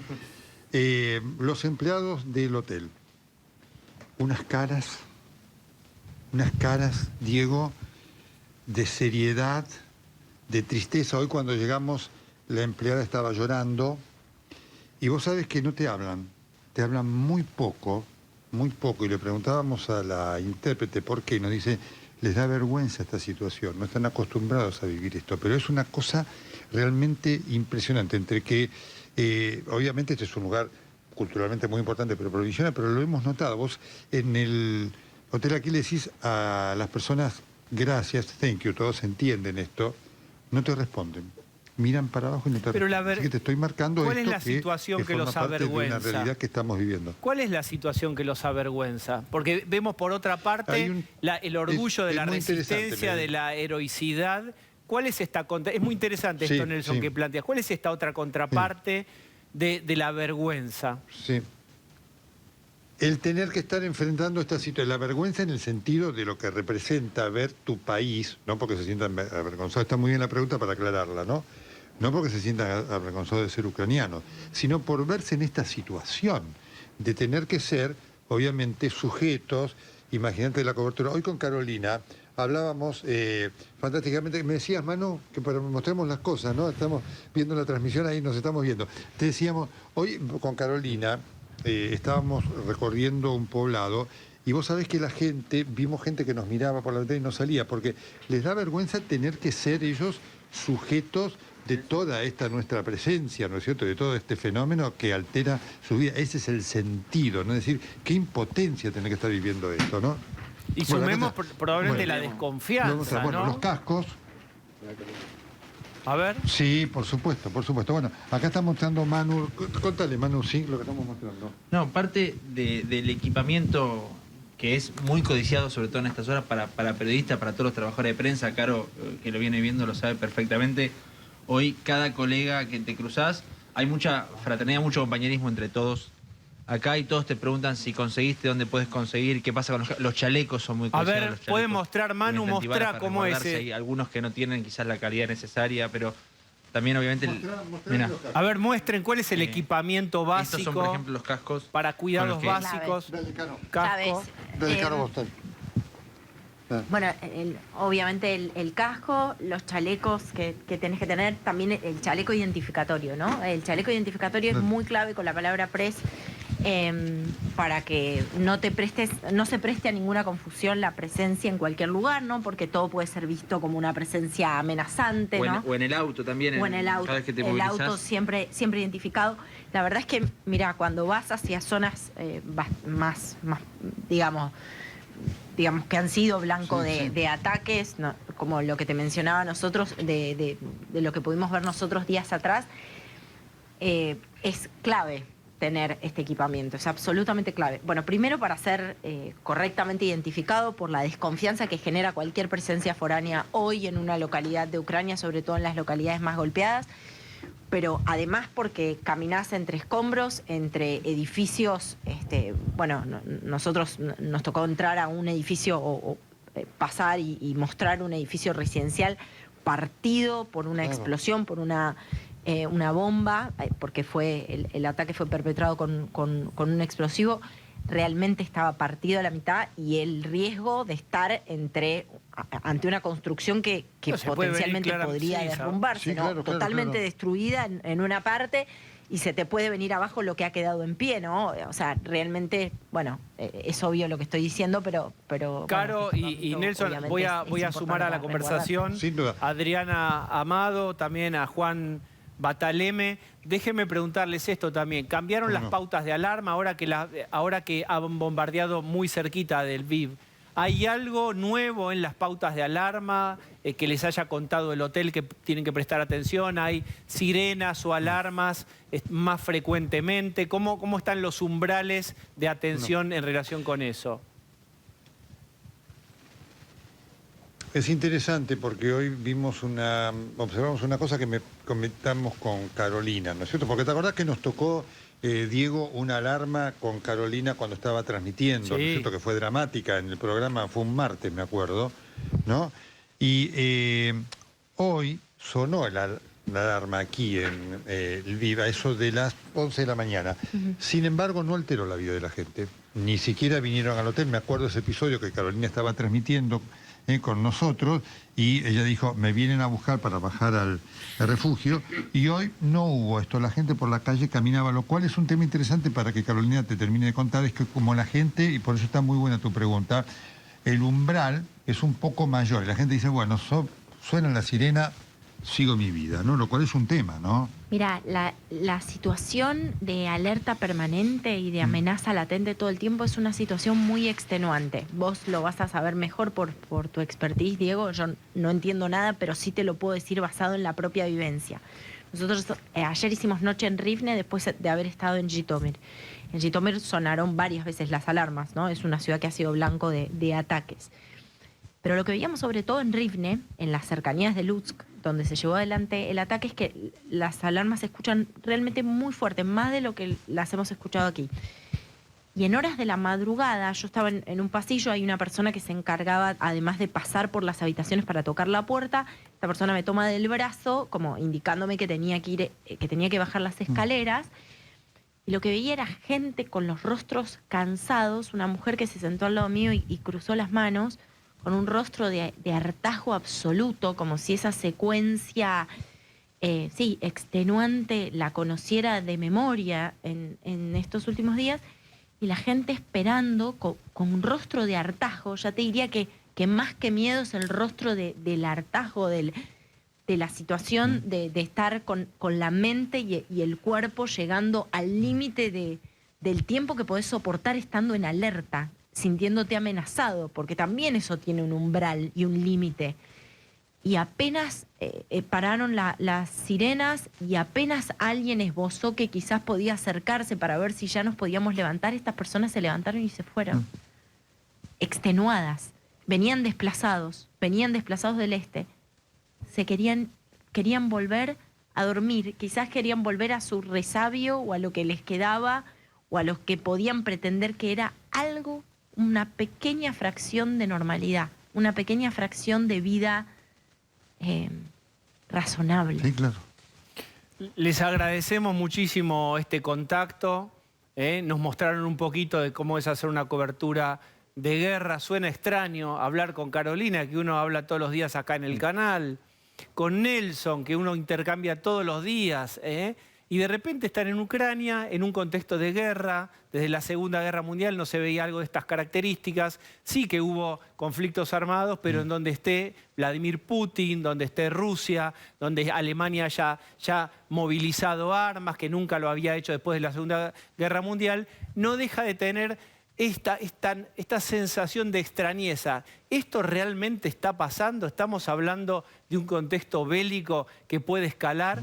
Lamentablemente, sí, estamos y esto es lo que está sucediendo. Nelson, Carolina, les agradecemos muchísimo. A ustedes, Diego, un gusto, un saludo. Muchísimas gracias. Bueno, quiero compartir. Adri. Sí, yo quería agregar que eso que mostraron como equipamiento de prensa es el requisito básico para participar, para que uno pueda hacer la cobertura en territorio, pero lo curioso es que tanto el equipo de Bren Renault como la semana pasada lo habíamos mostrado, es el equipo de Sky News, el equipo de Al Arab, recibieron los disparos con una clara identificación de prensa. Entonces esto me parece que también se relaciona con estos ataques a blancos civiles deliberados. Yo no sé si esto no tiene que ver con un signo de debilidad del atacante ruso. No estoy en condiciones de decir, ¿tiene que ver con la debilidad? Sí, ciertamente tiene que ver con el hartazgo de combate por parte de las fuerzas que avanzan, ¿no? Vos lo ves identificado y muchos soldados no necesariamente se sienten atados o dispuestos a respetar las reglas de la guerra, sobre todo cuando enfrentan una situación donde están dominados por un escenario de guerra de guerrillas. El otro día hablábamos que justamente la tragedia la tiene encima Zelensky, porque no hay un ciudadano ruso que enfrente las situaciones de guerra, en cambio los ciudadanos ucranianos sí enfrentan las situaciones de guerra. Llega un momento que todo líder mira hacia adentro y dice hasta qué punto voy a seguir haciendo padecer a mi población, ¿no? Y el hecho de que sea un ciudadano estadounidense el que ha muerto, ¿de alguna manera hace que Estados Unidos haga algo? No, desgraciadamente no. Es lo que en guerra se conoce como el daño colateral. Son los riesgos. En este momento, lo valeroso que tiene que estén ahí cubriendo la guerra a ustedes es que tenemos ojos desde la Argentina directos y que hablan en los códigos que nosotros entendemos. Entonces, podemos agregar un poco más de información a esta cosa que se da que o habla uno o habla otro y quedamos en el medio. Bueno, al menos nosotros tenemos unos ojos ahí. ¿Cuál es un escenario que detendría a Putin? ¿Con qué estaría conforme Putin si él pudiera elegir? Porque se metió en una guerra que seguramente no calculó. Uno escucha que está costando muchísimo más de lo que había estimado en sus cálculos. En este momento, ¿cuál sería una salida para Putin? No, una salida, en primer lugar, es que logre el objetivo militar tradicional, que es o que caiga Kiev o que capitule Zelensky. Pareciera difícil de lograr, pero en algún punto podría suceder. A partir de ahí empieza toda una larga negociación, no solamente con los actores de Ucrania, sino también con Occidente, porque el éxito de Putin no es que cambia, pero sí obliga a Europa a mirar en sus próximos 20 años qué rol va a tener Rusia en ese aspecto. Eso es lo que lo pondría satisfecho a Putin y que podría terminar con esta campaña. Bueno, Juan, muchísimas gracias por la visita. Realmente valoramos tu visita hoy. Bueno, acompáñenme porque acompáñenme. Voy a recibir...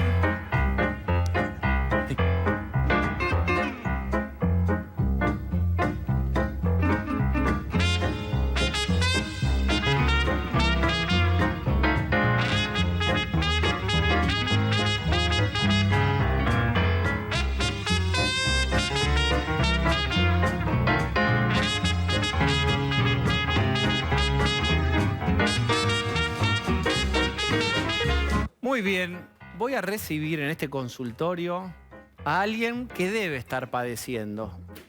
Ministro de Economía, bienvenido. Hola Diego, ¿cómo estás? No importa cómo esté yo, importa cómo está usted. No, pero bueno, yo estoy trabajando para que vos estés aliviado al igual que todos los argentinos de bien, porque gracias a mis 2 años de intenso trabajo finalmente evitamos el default, así que debes estar tranquilo, ¿no? ¿Cómo está usted? Recuerde que no importa cómo esté el terapeuta. Cuénteme de usted. Bueno, a ver, en principio estoy con ganas de irme a la mierda. ¿Me lo dice otra vez de otra manera porque no entendí? Me quiero ir. Pero sé que la voy a dar vuelta. Por eso me quedo resistiendo. Escúcheme, Guzmán. Te tiré la bomba. Sí, ¿la tiene clara? ¿Usted quiere quedarse o quiere irse? ¿Usted quiere quedarse, resistir y que nazca un albertismo? ¿Se quiere volver a dar clases con Stiglitz palmeándole el hombro? ¿Qué quiere hacer? Son buenas esas opciones. En realidad quisiera volver a ganar en dólares, básicamente. Más quiero, ese es mi deseo más profundo en este momento, señor terapeuta. Es interesante cómo se siente alguien que produce una devaluación que después le termina afectando a él mismo. Es usted el que maneja ese número también, en parte, ¿verdad? Sí, sí. En principio lo que espero del futuro es que no me explote la bomba a mí, así que con Alberto quiero decirte que estamos muy enfocados en patear para adelante todos los problemas porque vemos medio difícil el temita de la reelección. Escúcheme, ese es un objetivo muy importante, que es tirar todo para adelante y vamos viendo. ¿Qué otro elemento tiene, qué otros objetivos en el plan económico si tiene la suerte de quedarse? Bueno, tratar de zafar de los palos en la rueda, tanto de Cristina como de Sergio, porque viste que es un combo letal ese. Uno está agrandado porque lo mima el círculo rojo en el caso de Sergio y Cristina también de alguna forma quiere que esto, digamos, no salga del todo bien, así puede posicionarse ella. Así que, qué sé yo, no sé. Lo veo con mucha claridad, Guzmán. Finalmente, ¿cómo definiría su relación con... Estamos sobre la hora, pero ¿cómo definiría su relación con Cristina? Bueno, en realidad yo no hablo con ella. Primero tengo que hablar con el subsecretario Basualdo. Le digo a él, ¿puedo hablar? Y ahí él me pasa con otro secretario y me pasa con otro secretario y ahí recién puedo hablar con ella. Bien. ¿Y cómo Esa es toda mi relación. ¿Y cómo se siente finalmente con eso, con el lugar que le toca? Como el culo. Dejamos acá, ministro. Gracias, lo espero la próxima.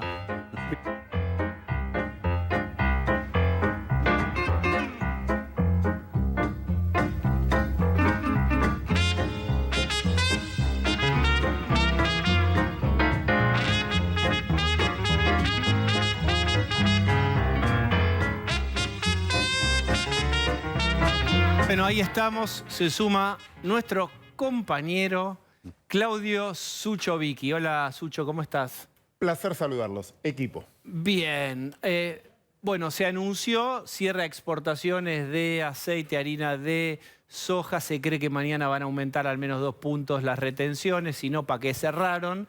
Y mirá los tweets ya de una buena parte de la política, porque siempre es muy sensible el tema de las retenciones y el campo. A ver, vean. Larreta salió. Ahí Vidal tenemos. También, antes lo mostré, ahí lo tenés. Ni impuestos ni cepos, cumplir la palabra, pésima noticia el cierre de exportaciones de aceite y harina de soja, así como el potencial aumento de retenciones.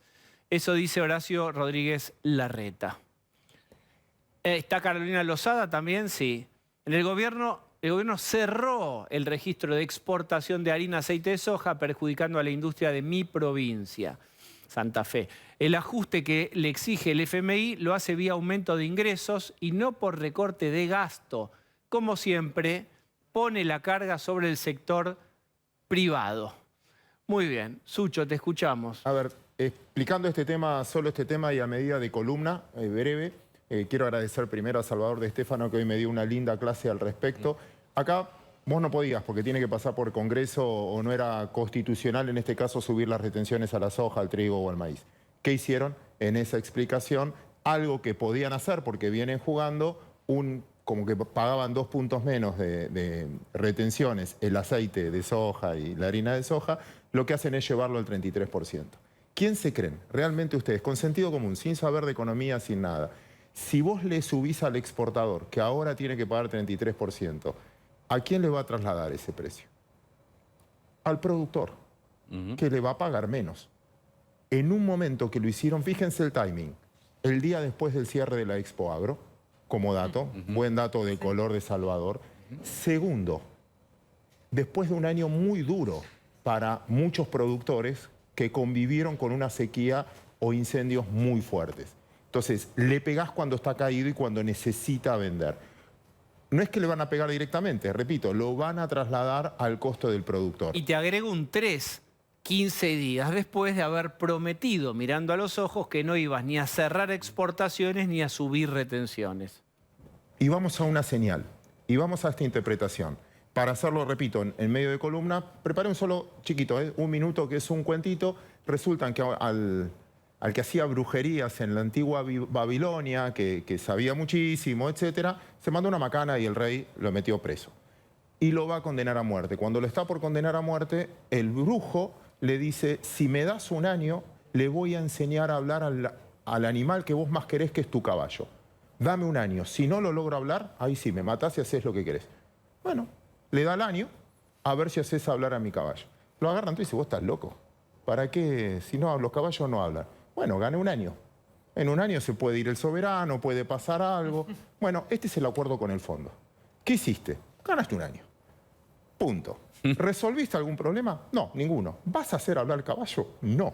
Y te digo más, después de lo de hoy, para todos los que estamos sentados en esta mesa y para la mayoría de los televidentes, ojalá que no cumplan el acuerdo con el fondo. ¿Por qué? Porque la señal es que lo va a pagar el privado. ¿Qué es lo que te está diciendo? Es a todos nosotros, hasta en la ciudad de Buenos Aires, desde el punto de vista impuesto inmobiliario, retenciones, salida, el mensaje es clarísimo, lo vamos a pagar nosotros. Y cada vez menos gente, porque cuando vos mirás los que pagan bienes personales, lo que vos pagas, impuestos a las ganancias, cada vez son menos porque los estás expulsando. ¿Por qué digo que no vamos a cumplir igual y que el caballo no va a hablar? Simple y bastante simple. ¿Vos te crees que esto va a generar inversiones? Cuando vos el impuesto inmobiliario te lo van a subir, ¿vos te crees que hay gente esperando para construir, para después alquilar? ¿O tiene sentido? Y vos decís, no, se van a alejar las inversiones. Con lo cual, ganar tiempo... El impuesto inmobiliario, el propietario lo trasladará a costos al inquilino. Pero el inquilino gana un sueldo. Y está limitado porque no sé si tiene la mejor paritaria y si le va a ganar a la inflación. O sea, y todos los que trabajan... Y otra vez, centrado a la formalidad, siempre lo terminan pagando los mismos. Con lo cual, les tengo que contar algo. Y acá termino la columna, que sé que están como una agenda complicada. Vengo del futuro. No funcionan estas cosas. Te aseguro que no funcionan estas cosas. Porque hay 70 años de experiencia en Argentina que nunca funcionaron. Incluso con gente que tenía más confianza. O sea, encima de la debilidad ahora de tener menos confianza en el sistema político. Por lo tanto, lo que quedó claro con esta señal es que ganaste tiempo y ese tiempo le vas a hacer pagar a gente que va a dejar de invertir, con lo cual agrava el problema de cara al futuro. Bien, ¿se podría haber hecho diferente? Se podría haber, sí, antes, en otros tiempos, en otro manejo, pero ¿de qué te sirve ahora discutirlo? Porque ya está, la realidad que tenemos es esta. Mira, ¿tengo un minuto más? Claro. Voy a usar un ejemplo también que alguna vez usé, que también es de un amigo. Argentina es un barco que navega así. En vez de navegar así el barco debería navegar así. Pero Argentina es un barco que navega así. La mitad abajo del agua y la otra mitad arriba del agua. Entonces, depende del gobierno que esté. Cuando un amigo siempre me dice, no me gusta como son, no me gusta humanamente, no me gusta el comercio exterior, pero la verdad es que con esto gano guita, por la informalidad, por lo que fuera, y otros dicen, no, la corporación o los que tienen que trabajar mucho más legal, blanco, que pagan todos sus impuestos, están un poquito más complicados en esto. Entonces, los que están arriba del agua, cambia el gobierno, da vuelta al barco y en vez de ponerlo así, lo pone así. Entonces, los que estaban arriba del agua ahora están abajo del agua y los que estaban abajo del agua ahora están arriba del agua. Los que están abajo del agua tienen stock porque ganaron plata durante un tiempo, pero no tienen negocios. Los que están abajo del agua estuvieron 10 años abajo del agua, entonces no tienen crédito. Como no tienen crédito, entonces cada vez estás peor porque finalmente la discusión es, en vez de que todos paguemos menos, que abarque a todos, siempre, de acuerdo a la orientación política, lo paga el sector que no lo vota. Insisto, se gana tiempo, lo que no vamos a preguntar es para qué. Bien, gracias, Sucho. Al contrario. Vamos viendo si el caballo va a aprender a hablar o no. Ahí tenés un año de tiempo. ¿Para qué?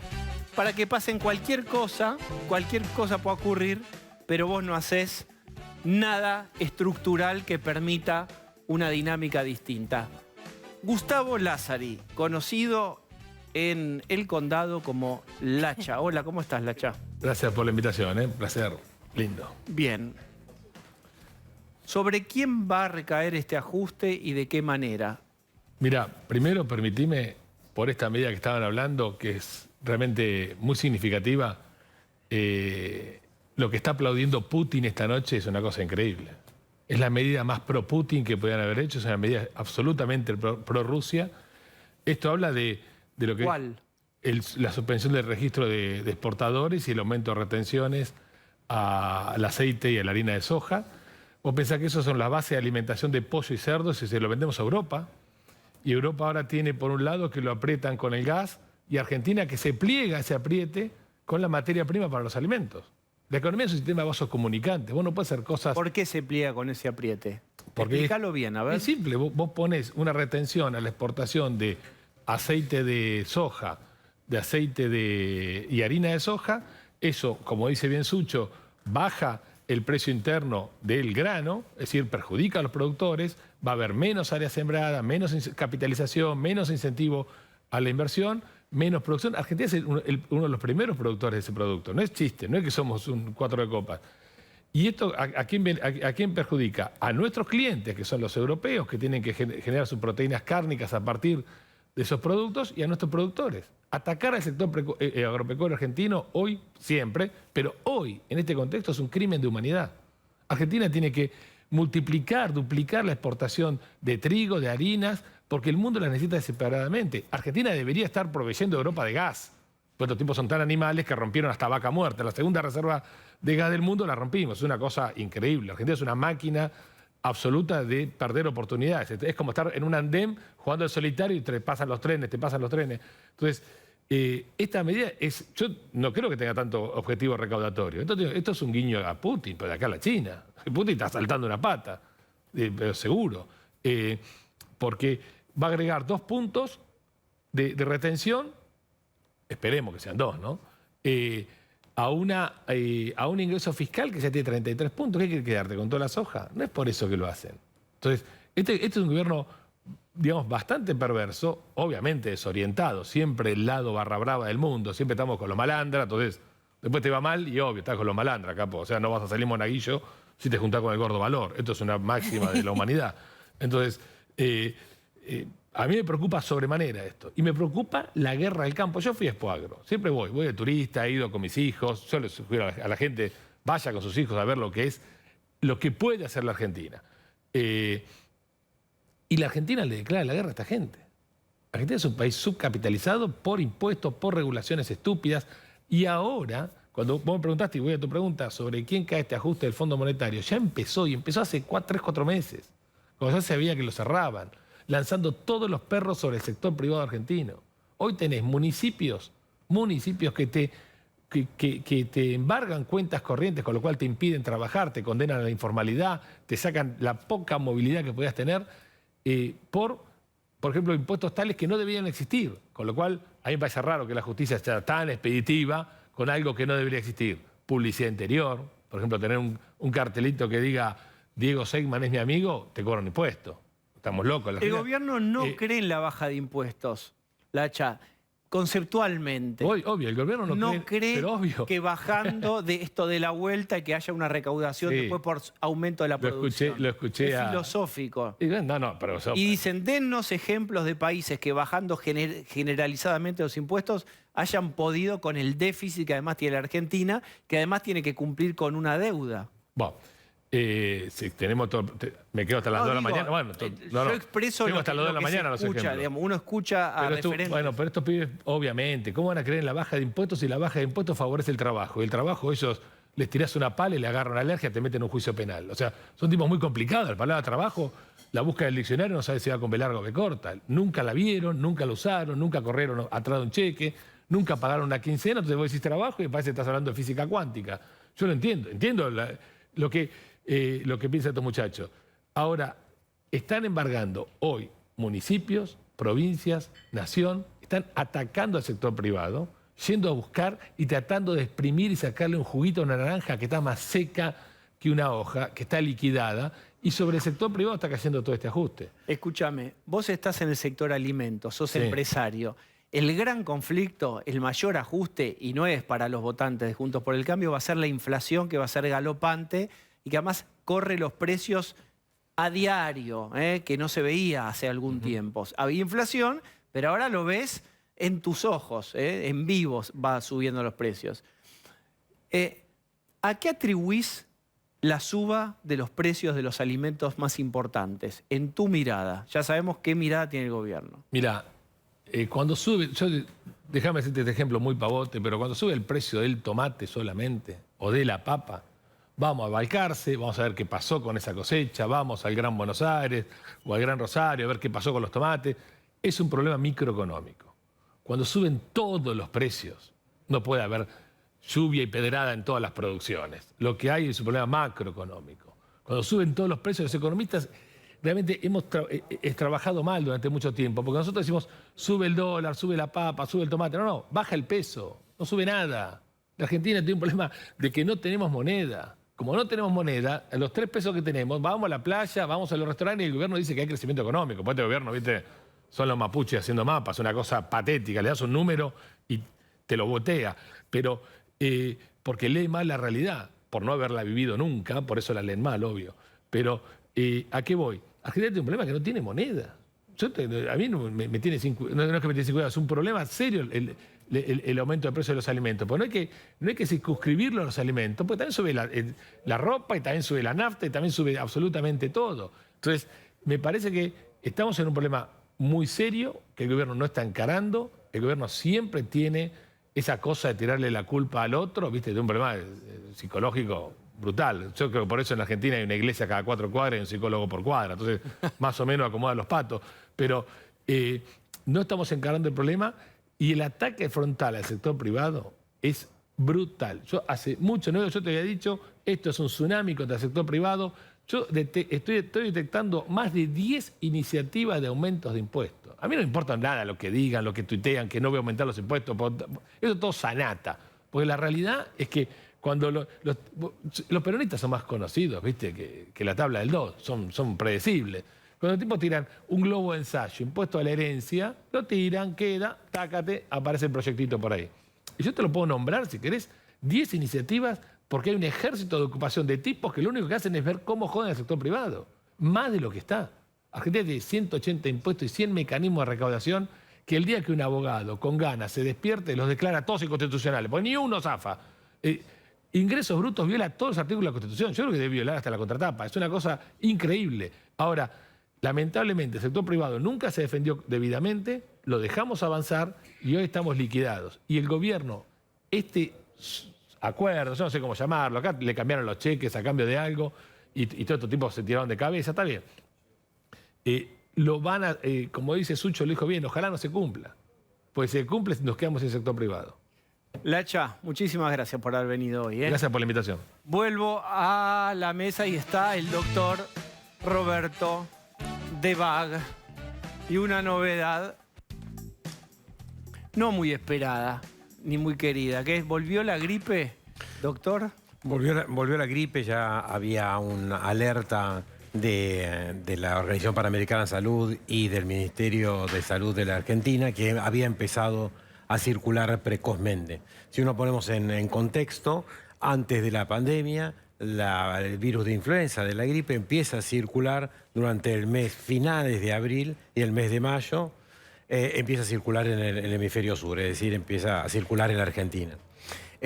Durante el 2020, con las restricciones, y casi el 2021, con todas las restricciones que hubo fundamentalmente en el 2020, todo el hemisferio sur no tuvo circulación casi de virus de la gripe. Entonces, la población no estuvo en contacto, como tiene todos los años, contacto con el virus de la gripe. Y entonces este año, que tendría que empezar en las próximas semanas, en los próximos 2 meses, tendría que empezar a circular, empezó a circular en el mes de enero. Bueno, a ver lo que nos están en febrero. escuchando, ¿qué tiene? ¿Cómo sé que este resfrío, esta tosecita... Toda persona que hoy piensa que tiene COVID, se hace una PCR, y la PCR es negativa, es gripe hasta que se demuestre lo contrario. Hoy por hoy ya hay niños hospitalizados, hay adultos que tienen complicaciones, pero la mayoría de las personas que hoy tienen síndrome gripal o síndrome de COVID que conocen, con PCR negativa, es gripe. Me quiero instituir en representante de montones de mamás y de papás que están viendo y que en este momento en los colegios, con el arranque, yo tengo la mía arrancando la primaria, situación viral, todos están en los chats de las mamás y los papás diciendo cayó mi hija, y pasa esto. Gran mayoría de ellos son virus de la gripe. Claro. Porque cuando uno empieza a ver que en los hospitales pediátricos pacientes que tienen muchas comorbilidades, enfermedades previas, empiezan a hospitalizarse, no es para alarmar, son muy pocos, en la comunidad están los niños. ¿Por qué? Porque la gripe lo que hace, a diferencia del COVID, primero afecta a los niños, después afecta a las personas entre 18 y 30 años, los laborales, y después recién infecta a las personas mayores. Es una epidemiología muy especial. ¿Se está vacunando contra la gripe? No, todavía no se está vacunando, debería ya tener la campaña de vacunación pública y privada ya en marcha. Hay que adelantarla entonces. No, hay que hacerla como debería ser, recibir vacunas en los meses de febrero y a partir del mes de marzo, del 1 de marzo. ¿Se recibieron las vacunas ya? Sí, se recibieron las vacunas. ¿Quiénes tienen que vacunarse? Se recibieron vacunas, no están liberados los lotes por el ANMAT. Esto sí seguramente va a tener que haber una aceleración para liberar los lotes de las vacunas que ya están para que se vacunen. ¿Quiénes tienen que vacunarse? Niños entre 6, según el Ministerio de Salud Pública, niños entre 6 meses y 2 años, personas entre 18 años y 65 años con comorbilidades que hoy en día ya conocemos todos cómo son las comorbilidades, y todo mayor de 60 años. ¿Cómo convive esta situación con el COVID, del cual cada vez hablamos menos, pareciera ser, y si hay riesgo de alguna futura ola, si no bueno, puede... hay dos situaciones, dos tres contextos que son específicamente con Basta de COVID, con esta doctor. pregunta. Basta de COVID, doctor. Los infectólogos decimos lo mismo. Sí, te puedo gracias, Arvaldo, decimos lo mismo. Lo que se vive en el hemisferio norte, en los meses de agosto a diciembre, ocurre en el hemisferio sur. Ocurre en Argentina. Y se hablaba de las 3 epidemias, los 3 brotes epidémicos. Es decir, va a circular COVID, infectando a los que no tienen todavía la segunda dosis, que son alrededor de 12 o 14%. Va a circular el virus de la gripe, que ya está circulando, y va a circular lo que se llama virus sincicial respiratorio, que produce bronquiolitis en los bebés, en los menores de 2 años, y produce neumonía en los mayores de 60 años. Bien, o sea, estas 3 circulaciones, con un contexto mundial de aumento de COVID en Europa, impactar seguramente la guerra de Ucrania va a impactar en COVID en diferentes aspectos, pero uno es también en COVID. Bien, voy a decir una palabra que es complicada, que parecía erradicada esta enfermedad, y polio, la poliomielitis. ¿En qué situación está? La semana pasada decíamos, o hace unos días decíamos que había un caso de poliomielitis en Israel. Hace muy pocas horas se confirmó que ese virus de poliomielitis del niño israelí fue detectado hace unos meses, en septiembre, en territorio ocupado palestino. Razón por la cual esto demuestra lo que producen los conflictos bélicos. Ahora, el problema de la polio en Europa está en el alerta de las últimas horas de la Organización Mundial de la Salud. Como ve la Organización Mundial de la Salud, los bombardeos con el sistema sanitario, también los hospitales tienen laboratorios. Y los laboratorios de referencia, hay laboratorios microbiológicos que tienen en sus bases reservas en sus laboratorios de virus. Lo que más preocupa ahora son 2 o 3 virus en la guerra de Ucrania, que son el virus de la poliomielitis, que está en laboratorios, el virus de Perdóname, a ver si yo estoy sarampión. entendiendo bien y ya pasamos como a una película de catástrofe que es, podrían bombardear... Están bombardeando el sistema sanitario y hoy, hace muy pocas horas, la Organización Mundial de la Salud nuevamente da el alerta de que Ucrania desactive. O sea, ¿qué quiere decir? Tengo el laboratorio en el cual tengo virus de la polio porque estudio el virus de la polio, o tengo el virus del sarampión, estudio el virus del sarampión, o tengo VIH y estudio eso, que misma Ucrania desactive. ¿Lo está haciendo? No sabemos. No sabemos porque es en las últimas horas lo que la Organización Mundial de la Salud pide. Un miedo nuevo. Un miedo nuevo. Hola, pensabas que tenías todo el catálogo este otoño de miedos, te agregamos uno que no tenías. El misil que destruye... ¿Esto es verdad lo que estás planteando? Esto es verdad. Esto es verdad. Y la guerra, lo que produce, estos conflictos bélicos, produce un impacto. Yo alguna vez, la primera vez que vine y hablé de este tema, alguien dijo, pero ¿cómo usted habla de guerra? Las guerras y las enfermedades infecciosas van de la mano. Bueno, muy bien. Se queda Roberto Debac, vamos a hacer una primera tanda. Vamos.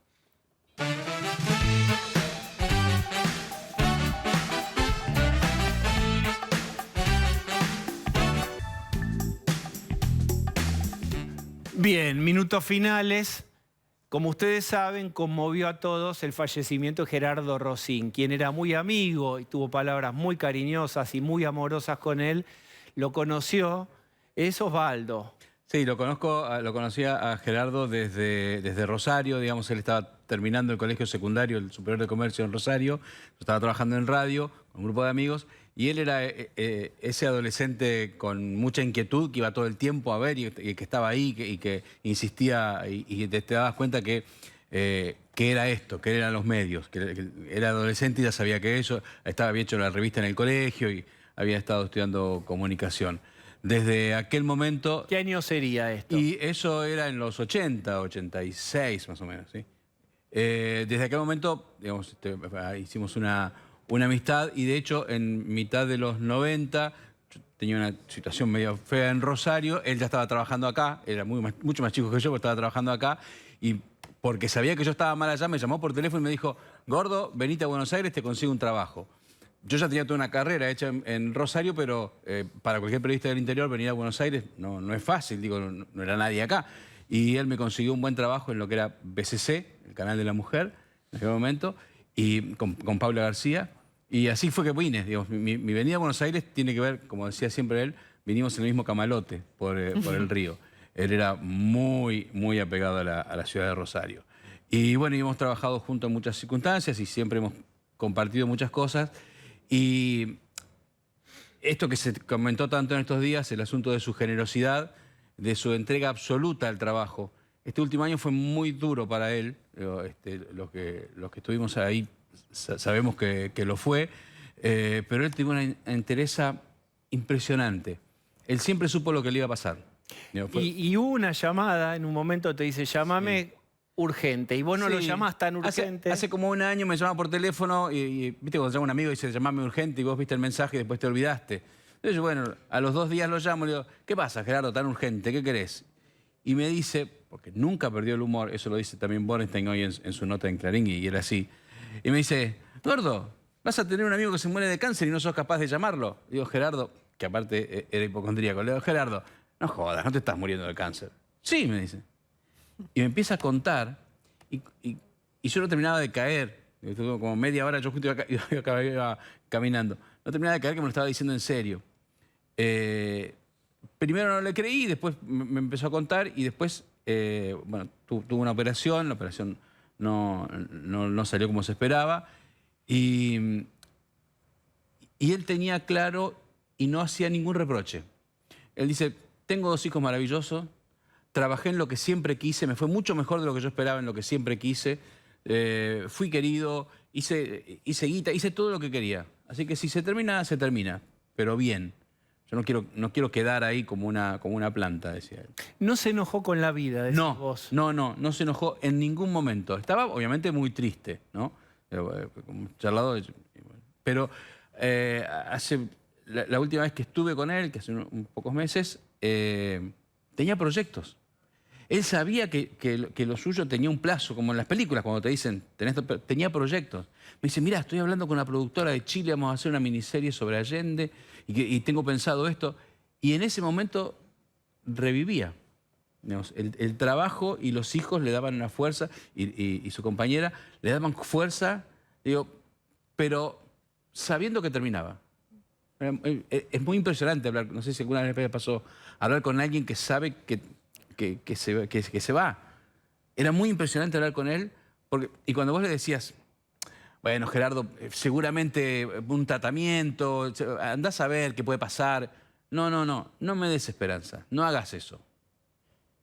Él estaba delante de todos los que lo rodeaban y le querían dar ánimo. Sí. Él tenía la sabiduría que tenía que tener y la relación con la vida que había tenido y sus seres queridos. Y de hecho fue tremendamente y amorosamente despedido por todos. Sí. Porque supo hacerlo. Bueno, gracias por el testimonio, Osvaldo.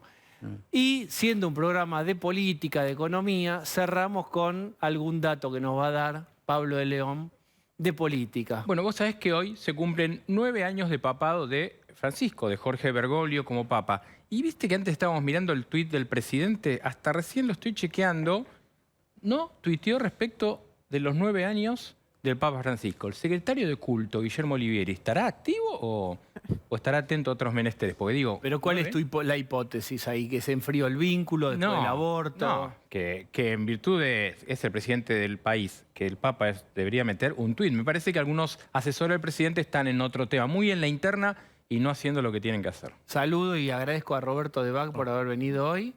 Una buena, no hay nuevas variantes de COVID, ¿no? Bueno, a lo grande. Vamos. Bien. Muchísimas gracias a ustedes por habernos acompañado. Nos vemos mañana a las 8, nuestro nuevo horario. Lunes, sí, estamos a las 8. Hasta mañana.